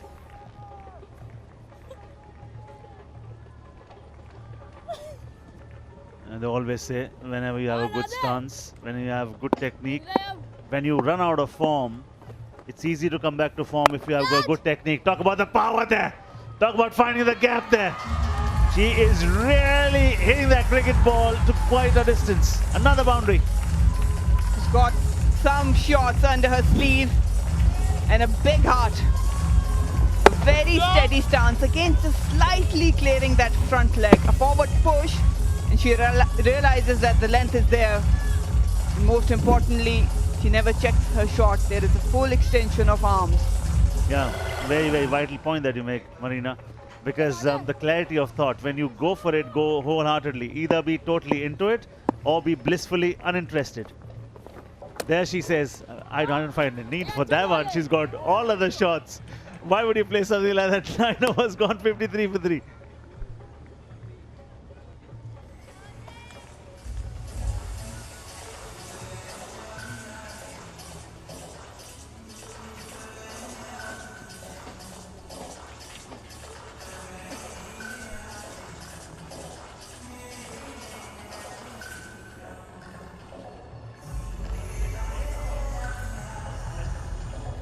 Isha was out. Now, those are big numbers. Most runs in world T20 internationals. This year she's got 42 runs. She's got 3 T20 international hundreds. Now that tells you it's not about hitting the cricket ball well. It's about constructing those long innings as well. And that is why she's such a special player. Wide range of shots. Both sides of the wicket. Fortune is UAE's way at this moment. Well, Kavisha, even she deserves a bit of action now. She's been witnessing Isha taking Indian bowlers to the boundaries. It's her turn now. Not convincing, but they'll pick it up. Just trying to keep it down. Again, bit skiddy, Pooja. Is a short ball coming? Is a bouncer coming? Marina says, not this one. It had to be though. Okay, now will this trickle down the fence? It does. Two back-to-back boundaries. Well, it's not helping Pooja for sure. UAE certainly on fire now. I think that length, because Kavisha likes to stay on the back foot, you wouldn't mind that. It was well-controlled shot. Waited for it, just guided it. Quite nearly through the wicket-keeper. I think that length should have been around that good length, or probably a little fuller, just because Kavisha tends to hang inside the crease. Down the leg side yet again. Now this is what happens when runs start to come. You start to anticipate a lot more than what you should. This is sort of an overcompensation. You know, Paddy, nothing delights me more than watching players going for boundaries with traditional shots. I mean, I'm all in for that modern T20 game. Take the bowlers, do the cleaners. But I believe if you have a good technique, it's easy for you to extend into that role. And also when you have a good technique and you go out of form, it's easy to come back to form because you've got your basics correct. And most importantly, it all boils down to having a steady head. Stay side on, head needs to be steady. Most times, and especially batters run out of form, it is the head position that is checked. There's a lot to like about Isha Rohitoza. Technically, she's correct. She's steady, good presence, good intent. Intent. The last of the good qualities that you mentioned, absolutely, that's what's required. And she's got 3 centuries in T20 internationals. That speaks a lot about her potential. It's not just about the cameos that she plays. She can really play long innings, big innings. Game changer, match winner that she is. For the moment, they require 13.14. That's the required rate. Irrespective of the consequences of the result, wherever it goes. She's really entertained all of us with 34 from 29, 5 fours, 1 6. Got all the gears required. And this is a crucial partnership for UAE. Just have a clear plan how you want to go about this chase. Try to get closer and closer. And that's exactly what Isha and Kavisha are doing now. They do understand what individual roles they have, and slightly the run rate has improved. Now it's 6.62. All started from 10.10. It's climbed up to 13.35 at the moment. With utmost amount of ease. When she defends, finds the meat of the ball. Meat of the bat. When she drives, she does it again. 9.5 overs have been bowled, 65 for 3. Whatever she's done with a great amount of ease. Has looked in total control. Wickets have fallen around her. She stood there. This over 2 boundaries already. They need more overs such as that. We were expecting the short ball when it's Pooja especially. Yeah, but I would like to bowl a little fuller, especially to Kavisha. She's comfortable. She waits for the ball, allows to come closer to the body, and she can tackle that short ball. What she struggled with is a little fuller, that hard length area, because she's not big on going back and cross. At times you can trap her on the crease. And when she bowled those bouncers in the short stuff against Pakistan, they were around off stump. So when you try to pull, you don't connect. Here, those short balls are going either on the left shoulder or down the leg side. That is another problem with those short balls today. 10 overs gone. It's 67 for 3. And it will be a drinks interval.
Halfway stage of the chase.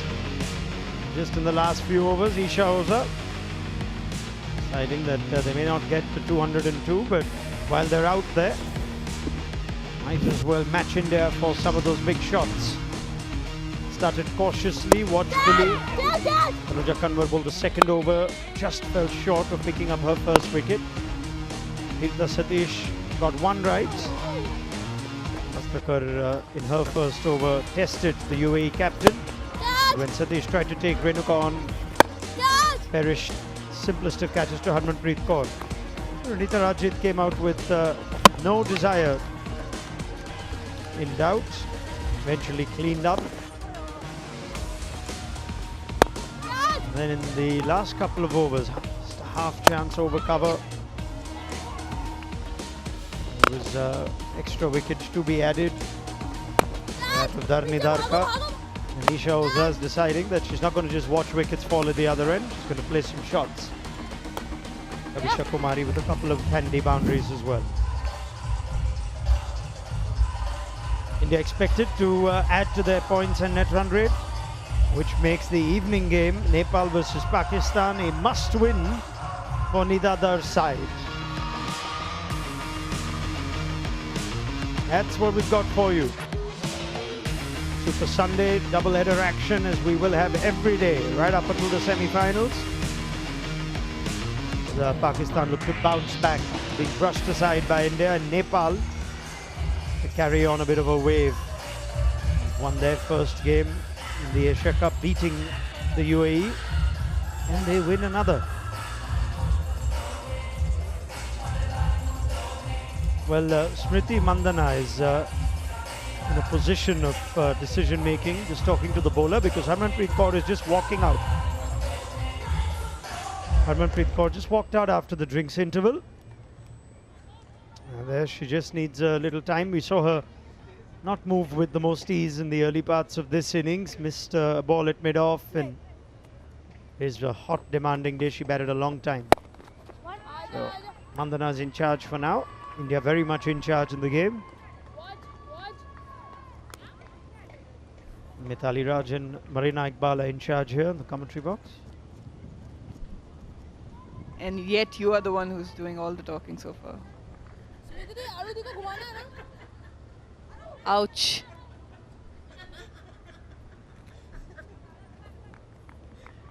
Good afternoon to you, Mithali. And I can't wait for Nepal to have their second win today, Marina.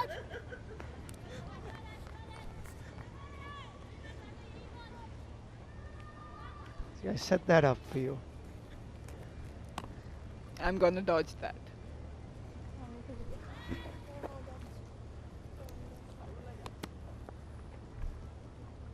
And the absence of Shreyanka Patil, really unfortunate that she's missed out. Fractured finger, so chance for the other spinners to play a role.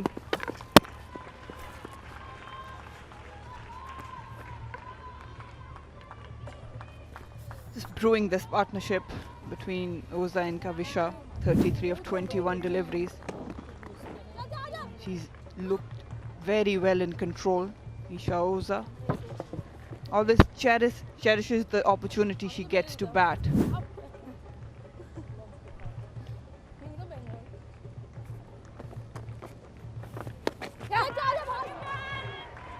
It's a productive shot. Very deliberate. And will fetch Kavisha another 2. Come the World Cup, be very interested to see what India's first choice spin attack is. And Radha Yadav shown a lot of confidence. Tanuja Kanwar's got a cap. Shreyanka Patil, you know, Deepti Sharma's in there. They did not choose to field Asha Shobna. Well, Ronak, I think it depends on whether they want to go with 2 left-arm spinners or 2 off spinners, because the first game against Pakistan, they had 2 offies operating. Shreyanka Patil is also a quality off spinner. Deepti with her vast experience. And today they have 2 left-arm spinners, Radha Yadav and Tanuja Kanwar. Yes, Asha is also a leg spinner in the ranks, But yeah, what sort of a combination will the team management look getting into the World Cup?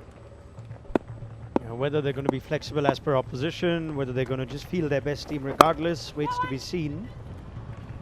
And that's why these sorts of games, we're looking at how each bowler is bowling, what kind of form they're in. India will go on to win this, 73 for 3.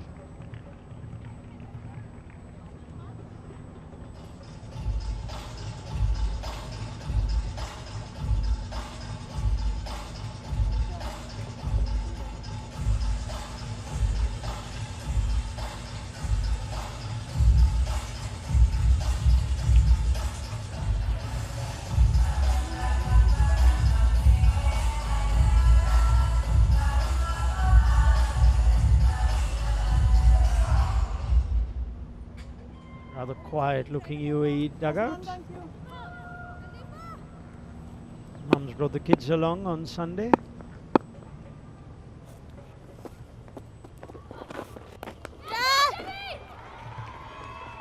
There are 3 fielders patrolling the leg side boundary, which she shows us taken a bit of a fancy to in the last few overs.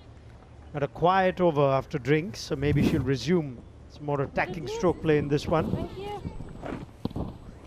Just the shimmy down, adjusted her footwork according to the length. That has been her strength, playing in front of square on both sides. Now,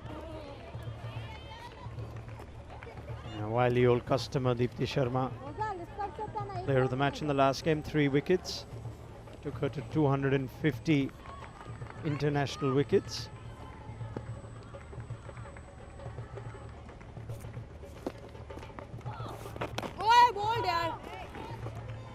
Deepti has also improved her batting. In fact, in the Women's Premier League, the 2nd season we've seen.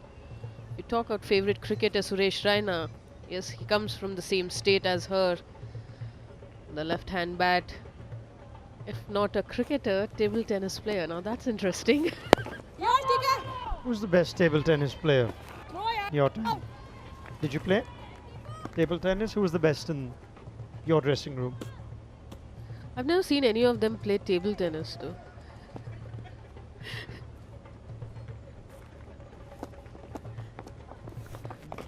Well, then Deepti would be the best of them.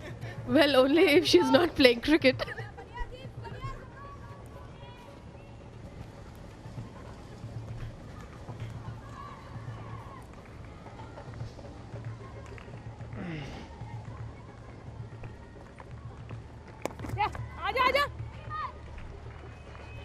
I'm not asking you anything, Marina. 75 for 3.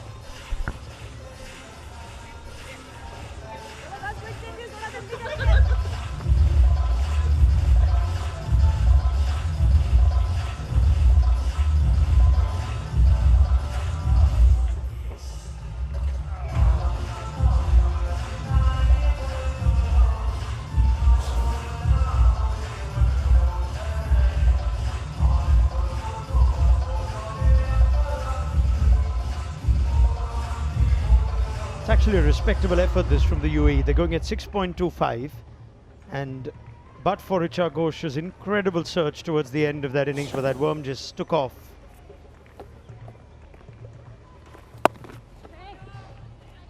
Tanuja Kanwar.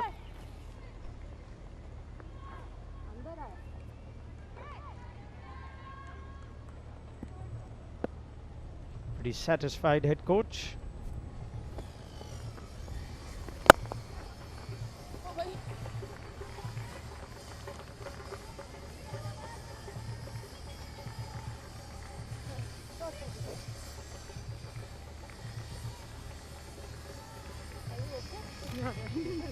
So much expectation this Indian side in the next few months.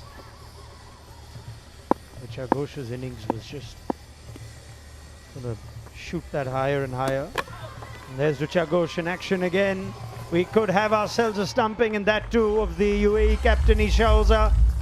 We will have to wait for the TV umpire to confirm whether Tanuja Kanwar has her first international wicket. Isha Oza, I think she knows, started walking towards the dugout. Still have to wait for the decision. Just trying to exploit that offside. Taking a big step down the ground, and I think she knows. I think she knows, and she'll walk back to the dugout.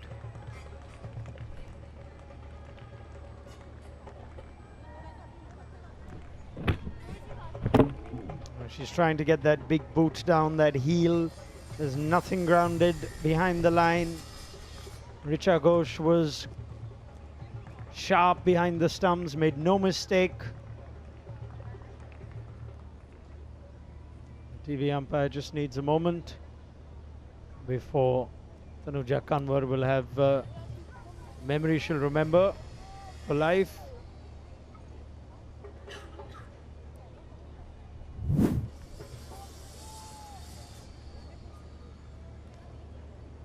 First wicket in international cricket for Tanuja Kanwar, and it's a good one.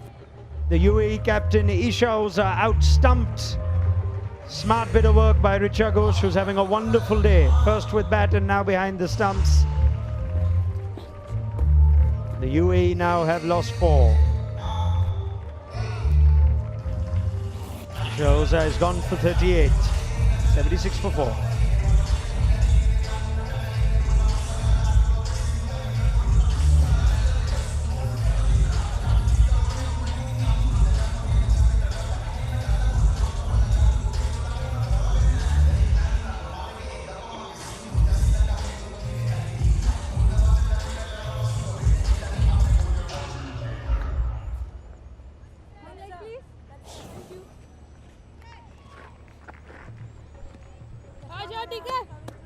Khushi Sharma at number 6.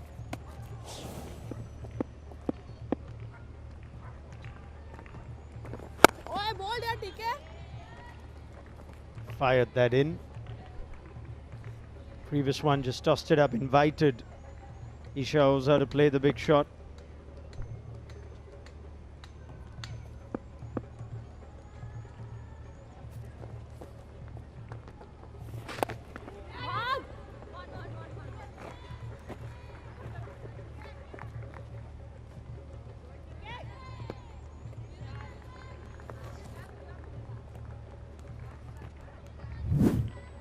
I think the wicket of captain takes that one step, but she doesn't realize that Tanuja is a very intelligent bowler. Her line was way outside off stump. Probably she was expecting Isha to go big, and that's why she's bowled away from her.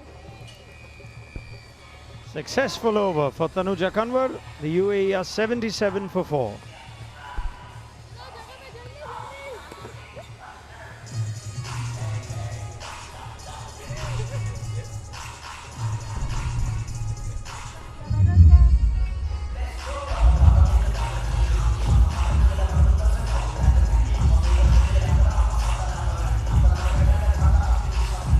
Delighted to find herself as a key performer so far on debut. Conceded the 7 runs.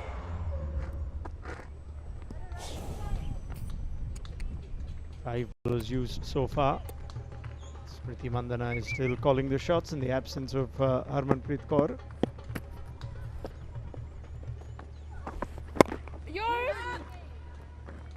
Super, yaar. Chalo, shabash, shabash.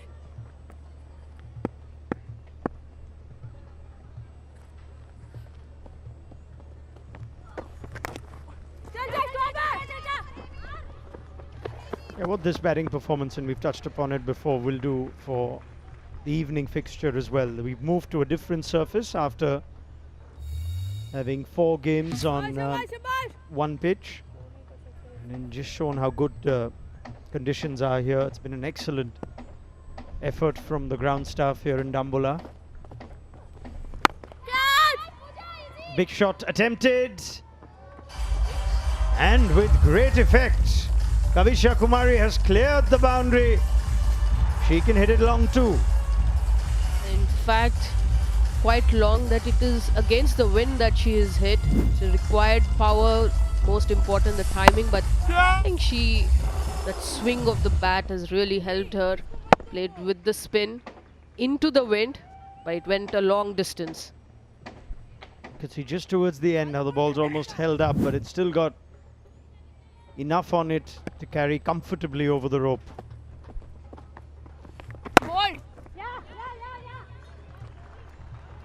Yeah, after Isha has departed, now Kavisha will have to take the responsibility. Power is her forte, but she can knit the innings as well. That's Khushi on the other end, who can be handy with the bat. They just need to keep on this momentum going.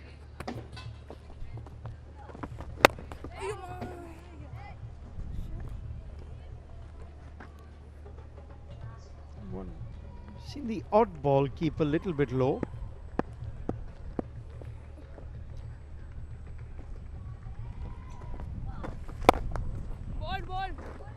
Khushi got into position to almost attempt same kind of shot. Gets it along the ground for a single. Still a good over. 9 off it. 86 for 4.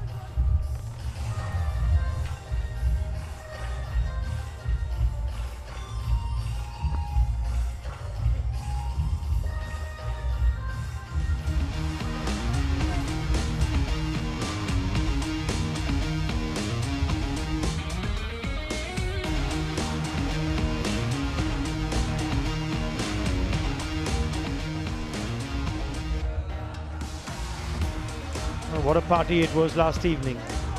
The stadium was buzzing with the hosts in action against Bangladesh, and Sri Lanka now will play Malaysia next. That's tomorrow, the afternoon fixture here in Dambulla. And Group B action will carry on as Bangladesh take on Thailand. Real tricky game for Bangladesh, just cannot seem to buy a win in 2024. And they're up against Thailand. Got the better of Malaysia and actually played a very impressive game, regardless of the rank of their opposition. So they will put Bangladesh under pressure. That's the evening fixture. Thailand, of course, proud of their last edition achievement of making the semi-finals. Now she might have just got this in the gap. It's heaved away all along the ground, and it's hit powerfully enough to get 4. The good thing is that intent is still there from UAE batters. Just the shuffle towards the offside created that angle. And with ease has put that away along the ground into the gap.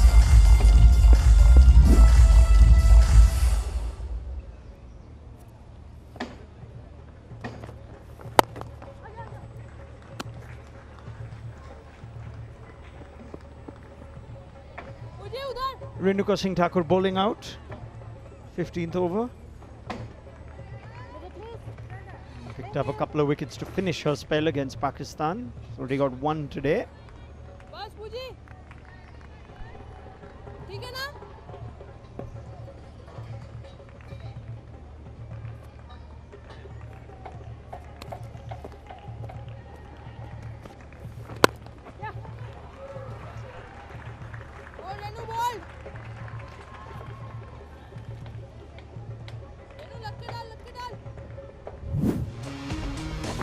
Khushi Sharma batted well against Nepal, scored with 36, and it was otherwise a very disappointing batting effort, acknowledged by Isha Oza post-match. 15 was well below par. Nepal proved it so. Richa wanted the ball back.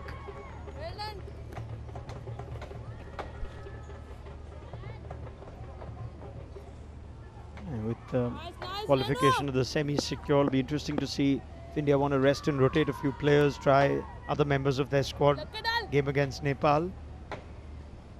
It is games every 2 days.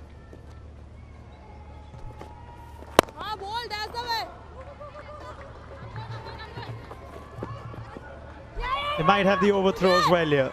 Wayward from the fielder at mid-off, and Renuka was not back at the stumps to pick it up. It would have never been possible anyway. It was a wild throw. Yields 2 of the last ball, 94 for 4 after 15.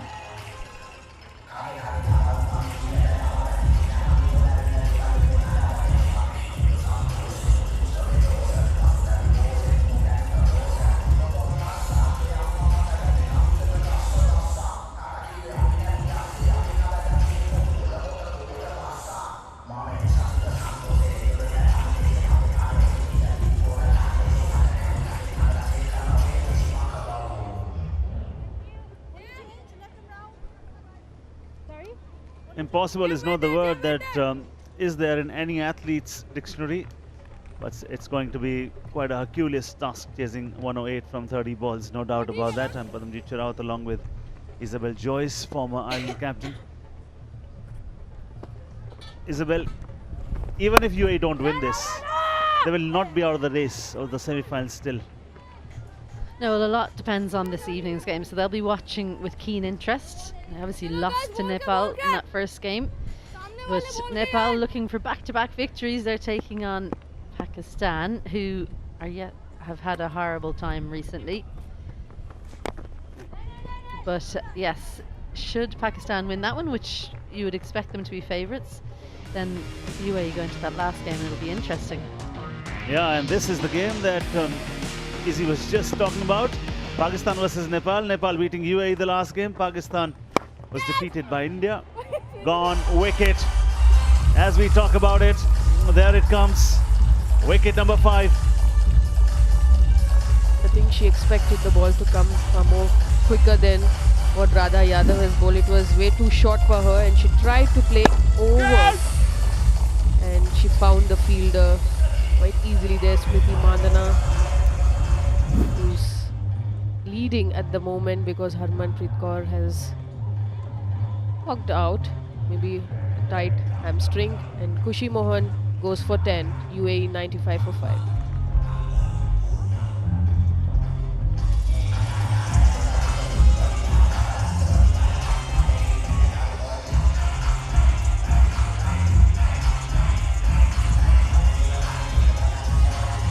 For 5 in the run chase of 202. You know, Chandani comes in. Be a lot of pressure. Played the first 4 overs. The intent was just not there, as if they were chasing 200 plus.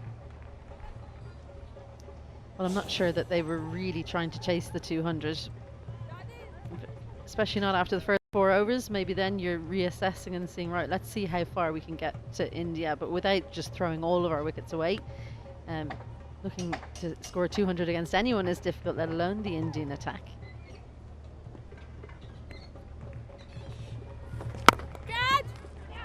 Closer you go to the target, and net run rate is least effective. That's a boundary. Need more of those.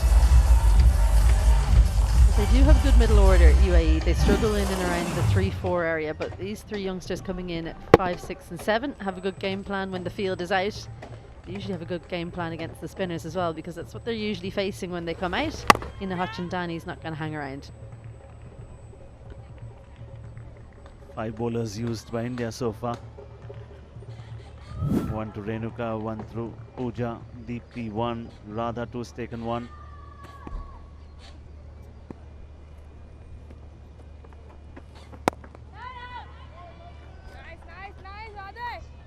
Last ball of the over coming up. She's not, except for the fact she conceded that boundary. The ploy is very simple. I'm not going to give you the pace to use it. Use your strength against me. This is a fairly quicker one though this time. Dot ball to end the over. 16 gone, 99 for 5.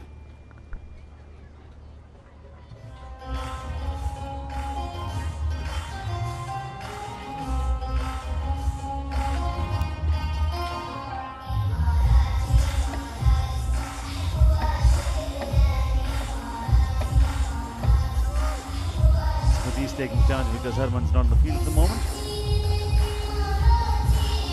Those are the bowlers, and no respite there. If the batters are thinking, okay, see off Renuka, see off Pooja, we'll look at the spinners. Oh no, not easy at all. They've managed to see off Renuka. 4 overs gone for her, so they've ticked 1 off. But no, all the bowlers just keep coming. The debutant quick single. Chance at the striker's end. Well, did that hit direct? Not out. Good decision made on the field. I love to see that from an umpire. Why always send it up when you already know the answer? Take a look at it again. Taps. And a better start. Well in by a bat's length. Shefali. Quicker start would have resulted in a run out maybe.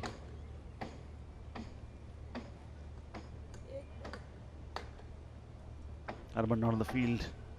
Smriti taking charge.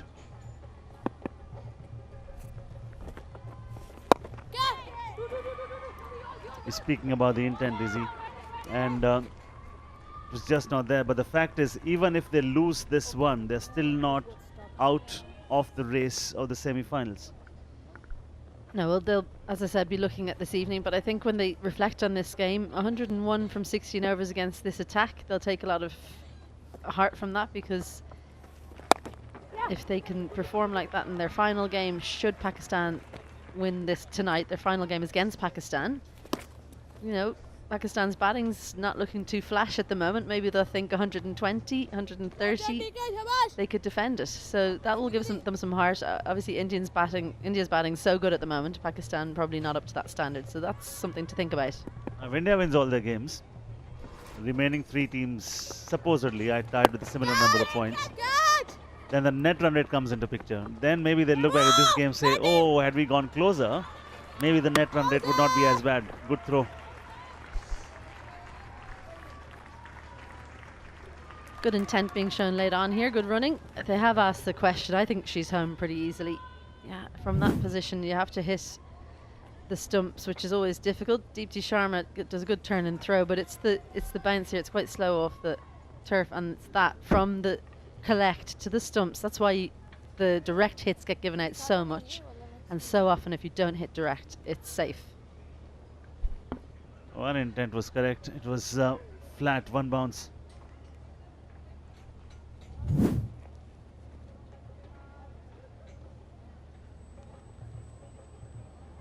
Not out, had to be.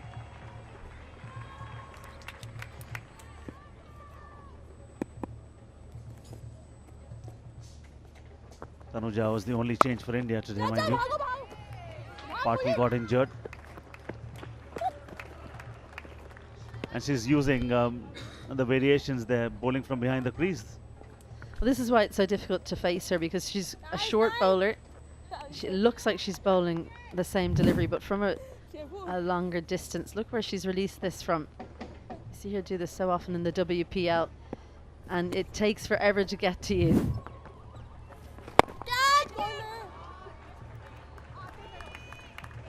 Variations, disguise. 17 gone, 106 for 5.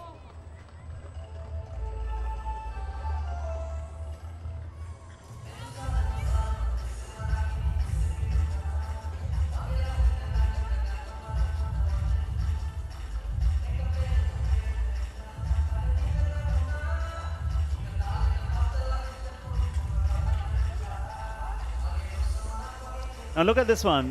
One thing is, only 2 teams go to the semi-finals from each group. We have 2 groups, 8 teams. India look all set to win this one in all likelihood. Nepal have won a game. Pakistan and Nepal play next. UAE and Pakistan will then have a game. India and Nepal will then have a game. This is how the scenario is. So the story is that even after losing this game, UAE mathematically will not be out of the race for the semi-finals. Not until this evening.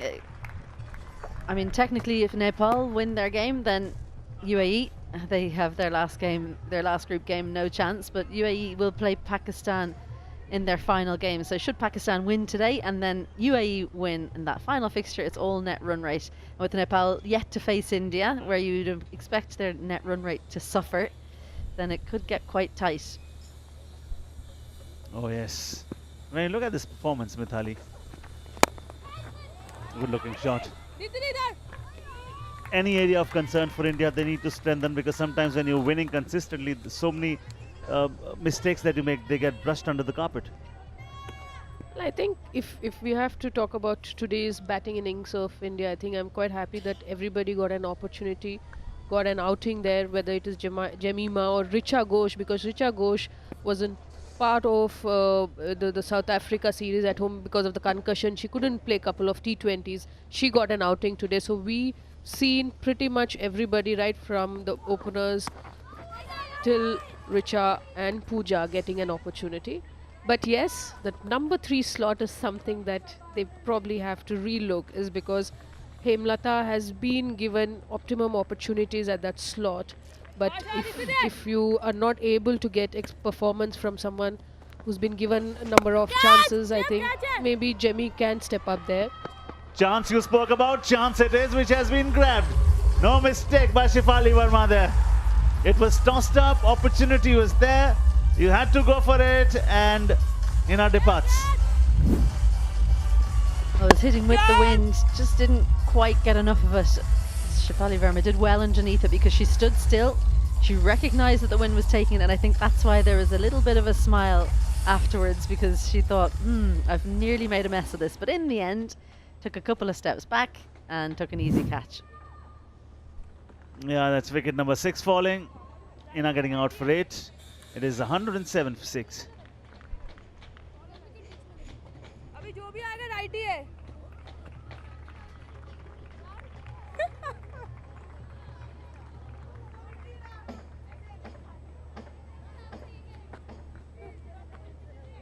Kavisha has been there, 31 from 25. Isha played the best innings so far from their side, no doubt about that. The hits, the sixes, the attitude, the flair, she had it all. She did. This is Richa Ghosh, whose sister was in earlier on, hit a boundary and was out. We've seen that twice from her. What can the sister do? But I think Kavisha's done it well in this game as well, 31 from 25. She's often up the order, 3-4. I wonder will they rethink the positionings, UAE, in the last game. Gives it all that she has. It's a big, big chase there. A little bit of soccer. Be a little careful. Sometimes your ankle can get twisted by that. Renuka.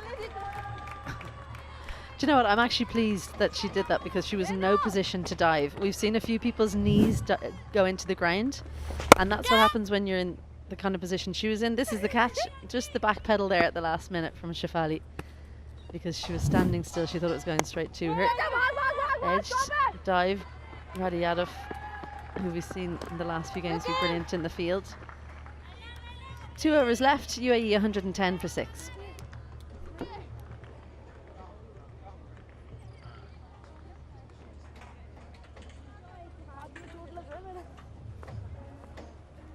Two overs left in this one, 110 for 6 in the run chase of 202. Okay, up next, it's going to be Pakistan, who are bruised and who will be hungry and who will be dangerous for sure. Nepal, beware. Pakistan is going to come hard at you, but they're riding high on confidence on Nepal.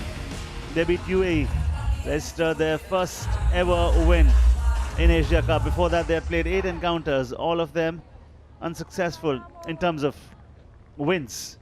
They did display their potential, their talent, no doubt about that. Talk about Vastraka, she comes for the final over. Here's a girl who bowls her heart out. I mean, she's not afraid of bending her back, using the shoulder a lot, bounced the batter out. Yeah, she's got all the tricks. Great to have her in the team, and her athleticism in the field is a bonus. Also can hit handy runs down the order. That has been the story so far, and India had 2 half-centurions. Captain leading from the front, a little cautious to start with, and as the innings progressed, her strike rate and her confidence grew. Talk about Richa Ghosh, it was all about total domination. It was carnage. She's soft-spoken of the cricket field, capable of great carnage on it. First we'll go to the captain. When your captain leads from the front, it's easy to show the path to the others. Harmanpreet was total flair. She played all around the ground, favoured the leg side for a lot of her innings, but you know how good she is through the offside as well. What was impressive was her placement, especially early in the innings. She moved the field around and then opened up gaps, used her wrists well, and hit boundaries with ease. Today did favour the onside more than the offside. Not that she cannot play the cover drives and the back foot punches and the cut shot. That's a wide for sure. And then talk about Richa Ghosh. Talk about immense power and great about her confidence. Only a few countries in the world have a player like this, and they're able to hold them back till number 6, because the power she possesses when you're on the back foot, she can hit over the field, she can hit through it, and she's got great wrists as well. Great bat speed as well. And she's admitted that in so many interviews that the biggest pleasure that she derives is when the ball is sailing into the stands. Greater the distance, more the joy. If I'd ever hit it that far, I'm sure I could understand her feeling. Unfortunately for me, I was more of a grafter, but I can understand the joy she must feel, because we all enjoy it as well. Each player has different crafts. You're the all-rounder and the leader. Class apart. I'll take that. It's more about the placement for me, I'll have to say. Not too many sixes in club cricket, let alone international cricket. Marina, who's not in the picture at the moment, is talking, or she's waxing a lot of eloquence on you for right reasons. More of a tennis ball, tennis shot, that one. This is the kind of thing I'm talking about. Numbers 6, 7 and 8 for UAE have played well. They've tried their best. They've taken the attack to India. They just don't have the power that you see from the likes of Richa Ghosh. Yeah, Isha would come a little close. Isha is somebody who looks to be a complete batter, so to say, because she's got all the shots in the book. Yeah, she's an elegant batter, but raw power, I would say hers is more technique. It's the flowing swing of the bat. It's not, you know, wherever it is, I find a way to blast at the boundary, and both finesse and with power.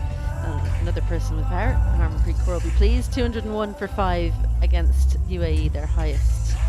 Yeah, for the first time India crossed the 200 mark in T20 internationals. Before that, against Malaysia, they got 181. Against UAE in 2022, 178 for 5. And that will add to the confidence, because it gives them a feeling that, yes, we are scaling new heights. Well, we were talking before the game about what they would be aiming for, and I think India at this point, why go for 160 when with the lineup you have, you can aim for 200. Maybe you won't get someone scoring 100. I actually think if someone had stayed out there from the top and scored 100, maybe you only go 170, 180. You need fresh batters, fresh ideas, and that's exactly what we saw today. Absolutely. When you look at a contest, you look at it from different angles, from a critical point of view, from the pluses that you've got, from the gains that you've found. She going up. Yeah, going up, just to be sure on that one.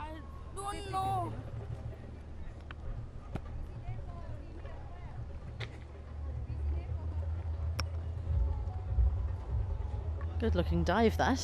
Nice athletic dive. We were talking about Renuka's footwork earlier. This is how you do it. If you're going to dive, this is the position your upper body needs to be in. Excellent work, because if she hadn't done that dive, she would have been out, but the dive has saved her. And the back of the bat facing the sky, that is also the trick there.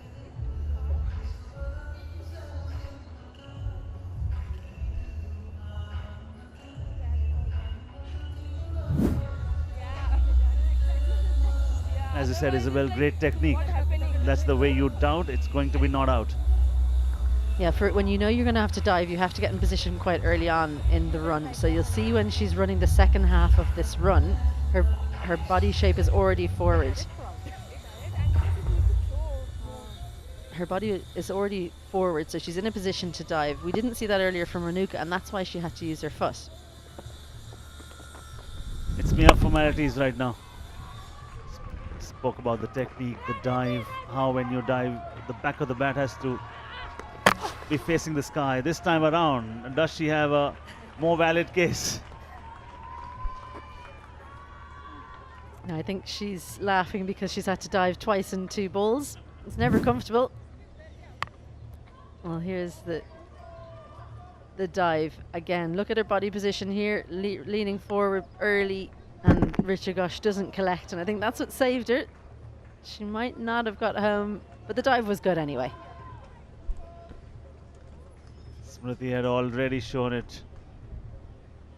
Finally, Richa Ghosh, 40th over in the game, makes a mistake. Which tells us she is human. It's all right. For the moment, everything she was touching was turning into gold. Just trying to stay relatable. You know, doesn't want to go too far away from the common man. She can make a mistake. Okay, India inching closer to registering their second win of the tournament, and by doing that, they'll be putting their 1 foot in the semi-finals. There's more cricket to be Easy says both feet. Next game, India plays against Nepal on the 23rd. Up in the air. Well, she should have come forward. Their effort should have been better. And what that does is it's conceded a boundary as well. Just thought about not coming in. Definitely should have gone for the wicket here. This one's sailing right down the throat. And then a good hard outfield. Deepti Sharma. Well, she's completely misjudged that one. Last ball of this innings. There have been some very good performances. And India will finish with a wicket. Wicket number 7. And that is going to be victory for India. And it is a victory by a huge margin. By doing that, India 2 games, 2 wins, 4 points, 1 foot in the semi-final. No doubt about that. Yes, right on top of the table. Not really a surprise, but they are looking in quite commanding shape. This is a surprising shot. Unfortunately for the batter, bowler got in front of her. It was a race to see who could get to the ball first. And the wicket closes out the game. 123 for 7 with that run out. Definitely not the worst showing from UAE with the bat in hand. That will give them some strength going into their final group game. Yeah, against the might of India bowling. 123 is what they mustered, and everybody who bowled picked up a wicket. Everybody who batted made a useful contribution. That is, what do you call, makes them more lethal, is it? And the batters weren't selfish. Nobody just thought, I'll stick around and I'll make a decent score. It's against UAE. They all went on the attack, and that's actually showing respect to UAE. I think that was the good news as well for UAE. They showed them respect. They had to play good shots for their runs, and that's exactly what they did. Smriti leading Indian team at the moment because Harman was not on the ground. Very good knock by this young girl. She's a good all-rounder in the making. Got a good technique as well. It's not just about robust batting, it's about good drives. She can use the bottom, and yet she can, but only when she needs it. Otherwise, she's got so many more shots to rely on. And she's got a young up-and-coming side. Everyone else in the team a good few years younger than her. She needs a few more of them with 1 or 2 years under the belt. They are improving all the time. We've already seen from the last game against Nepal to today a lot of improvement. I think we'll see more improvement going into the next one. India will be mighty pleased with that one. UAE on that scorecard. Kavisha Kumari 40. Isha was at the start giving them a foundation. Wickets were falling around her, but she was unfettered with what was happening around her. That unflappable temperament really proves a lot for the future. Yeah, I think they will take a lot from this game. Kavisha Kumari 40 from 32. She ran well, she took her opportunities. And I think the other batters showed that they could hit a ball as well.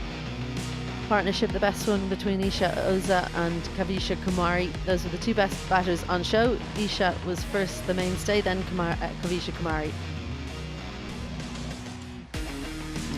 Just that the other partnerships could muster more runs. When you look at the highlight, yes, you wanted to see strong intent at the start. They were more cautious.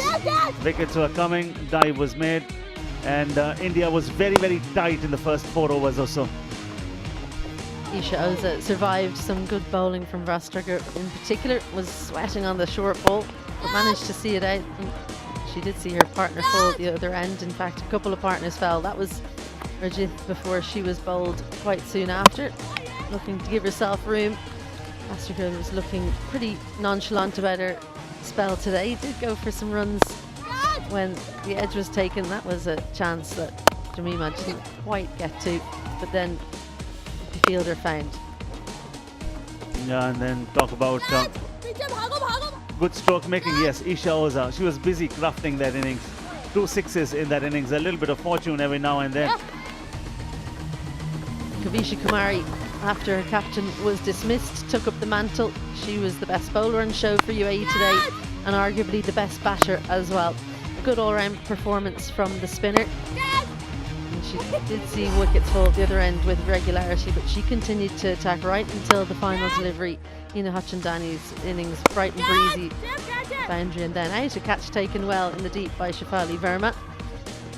And Kavisha Kumari was helped a little bit by poor fielding just right at the end of the game by Deepti Sharma, and then the game finished with a run out. Yadav on the mark as usual. And that was it. India, another clinical performance. First game beat Pakistan. Now they've taken care of UAE. And Renuka right there. Good start. A little expensive, would you agree, with 30 from 4? As an opening bowler, you're always bowling to the best batters. Good to see the debutant, Tanuja Kanwar. She had the best economy rate, so she's come in for the injury. 1 for 14 from 4 for her. She'll be absolutely delighted with that because although the wickets were shared around, she had the best economy rate. Of course she had. And when you talk about the bowlers, each bowler had a wicket to pick with Radha, Deepti, Vastrakar, Tanuja, Renuka, and 2 bright performances, Kavisha and Isha. We'll take a short breather. On the other side, we'll have the presentation of this one.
Well, we've witnessed yet another commanding win by the defending champions. India have beaten the United Arab Emirates by 78 runs. And we're ready now for the post-match presentation of game number 5 of the Women's Asia Cup 2024, organised by the Asian Cricket Council and hosted by Sri Lanka Cricket.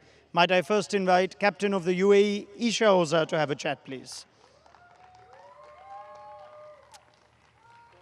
Isha, tough game, but this is a tough opposition. Give me your thoughts of just the experience of playing a world-class team like India. I mean, it was a great experience. I think there are a lot of learnings to start off in the first innings. I think learning as in how to build an innings. how to build an innings. That's something we saw firsthand on the field, and then how to finish games. I think these are the things that we need to apply in our game as well, and we saw it firsthand on the field. So we have a fair idea of what we need to work on, and yeah, just using this as the experience to help us learn that. You had your moments when you started with the ball, 3 quick wickets at that time. Were you sort of satisfied, happy with how your girls started? I mean, you're never satisfied when you're playing such a great opposition because you know the batting that runs really deep. So it's all about just trying to stay in the game for as long as possible. 3 big wickets, that's a great start, but you need to make sure that you're taking the 10, not just the 3. And they did convert it into big ones, so we needed to take more wickets. Would you still sense there's improvement, positives from the last game against Nepal to this that you can take forward to your next game against Pakistan? Yeah, definitely. We put up a better score against a better side. That means we did learn from the mistakes we did in the first game. But again, like we have one more game against Pakistan coming up. So just trying to learn from this and then apply that in the next game as well. All right, Isha, well done and good luck for the next one. Thank you so much. Isha Oza, captain of the UAE. We'll now have the player of the match presentation, for which might I invite first Mithali Raj, the former India captain, who will do the honours. The player of the match receives a trophy and $750. And for her knock of 64 of 29, Richa Ghosh. Add to that one very effective stumping, striking at 220, 12 fours, 1 6. Richa, that is your first 50 in T20 eyes. How happy are you? I'm really happy because when I'm playing with Heidi, she's like saying how the ball is coming and all, and the wicket is so good. So I'm really enjoying there. The challenge for a power player like you is very rarely do you get 29, 30 balls to play in your entire innings. With 42 innings that you've batted, you've only played these many balls 3 times. How do you prepare yourself when you have more balls to play? I just do in the practice, like whenever, what is the opportunity comes to me, I will just deliver what I know and what I'm practicing. So I just back myself. You enjoyed playing a lot of shots on the offside today. We're just watching your innings. What was your most enjoyable moment there? I think the first 4 from cover drive. So yeah, I think. And do you feel like you're now at the best of your batting? You didn't have a lot of batting. You also had that concussion injury. Are you feeling really in form now? Yeah, I'm now good. Very well played today. Good luck for the rest of the tournament, Richa. Thank you so much. Richa Ghosh is our player of the match. And now may I invite the India captain, Harmanpreet Kaur. Harman, first I must ask you personally, we didn't see you after the drinks break. Are you feeling all right? Yeah, I'm absolutely fine. Thank you so much. All right. How happy are you with the overall batting effort when there were early wickets that fell and you still got 200 plus for the first time in international cricket? Yeah, it was a great feeling, especially when Jamie and I was batting. We just spoke that we have to run hard other than just taking too many risky shots, and still our focus was on getting 7 to 8 runs per over. And when Richa came, I just told her to just stay, just keep yourself, just keep watching the ball and see how wicket is playing, and then just back yourself. And I think she batted really beautifully. Yeah, your own innings was a crucial one, given India lost 3 early wickets. How pleased are you with your own performance today? Yeah, my role was just to stay on the pitch and just keep rotating the strike, and whenever loose balls are coming, and convert those balls to the boundary. And I think, yeah, we had a good partnership, especially with Richa, the way she was batting, and I think credit goes to her. Because of her, we reached our target. I don't know if you follow your own social media memories, but there was an anniversary of your 171 very recently. Time flies, but are you still feeling good about your form? Yeah, definitely. That was some really special inning for me, and I think it was a great memory overall. Whenever we talk about women cricket in India, and I think really happy that that inning came from me, and that inning always give me positive vibes. Lastly, I want to ask you. You said in the last game you want your players to play fearlessly. Are you seeing that with every game, that they're living up to what brand of cricket you want them to play? Yeah, definitely. Today also, even though we lost early wicket, but still, we kept ourselves ready. Whatever is coming on our way, we just want to, keep pushing ourselves and keep thinking about how we can reach that big total. Harman, very well batted yourself and a great performance. Good luck for the rest of the tournament. Thank you so much. Thank you. Harmanpreet Kaur, captain of India. The winning team also receives $2,000, and that's all from this match. We've got another one to build up to Pakistan versus Nepal later today. Pakistan versus India, that's the one that's coming up in a very short. Pakistan versus Nepal, that's coming up next for you. And we'll just take, let's say goodbye to you for a brief time. We'll be watching you again with this one, Pakistan versus Nepal. Do join us then.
Problem है keeper move करते हैं तब कटता है वो ठीक है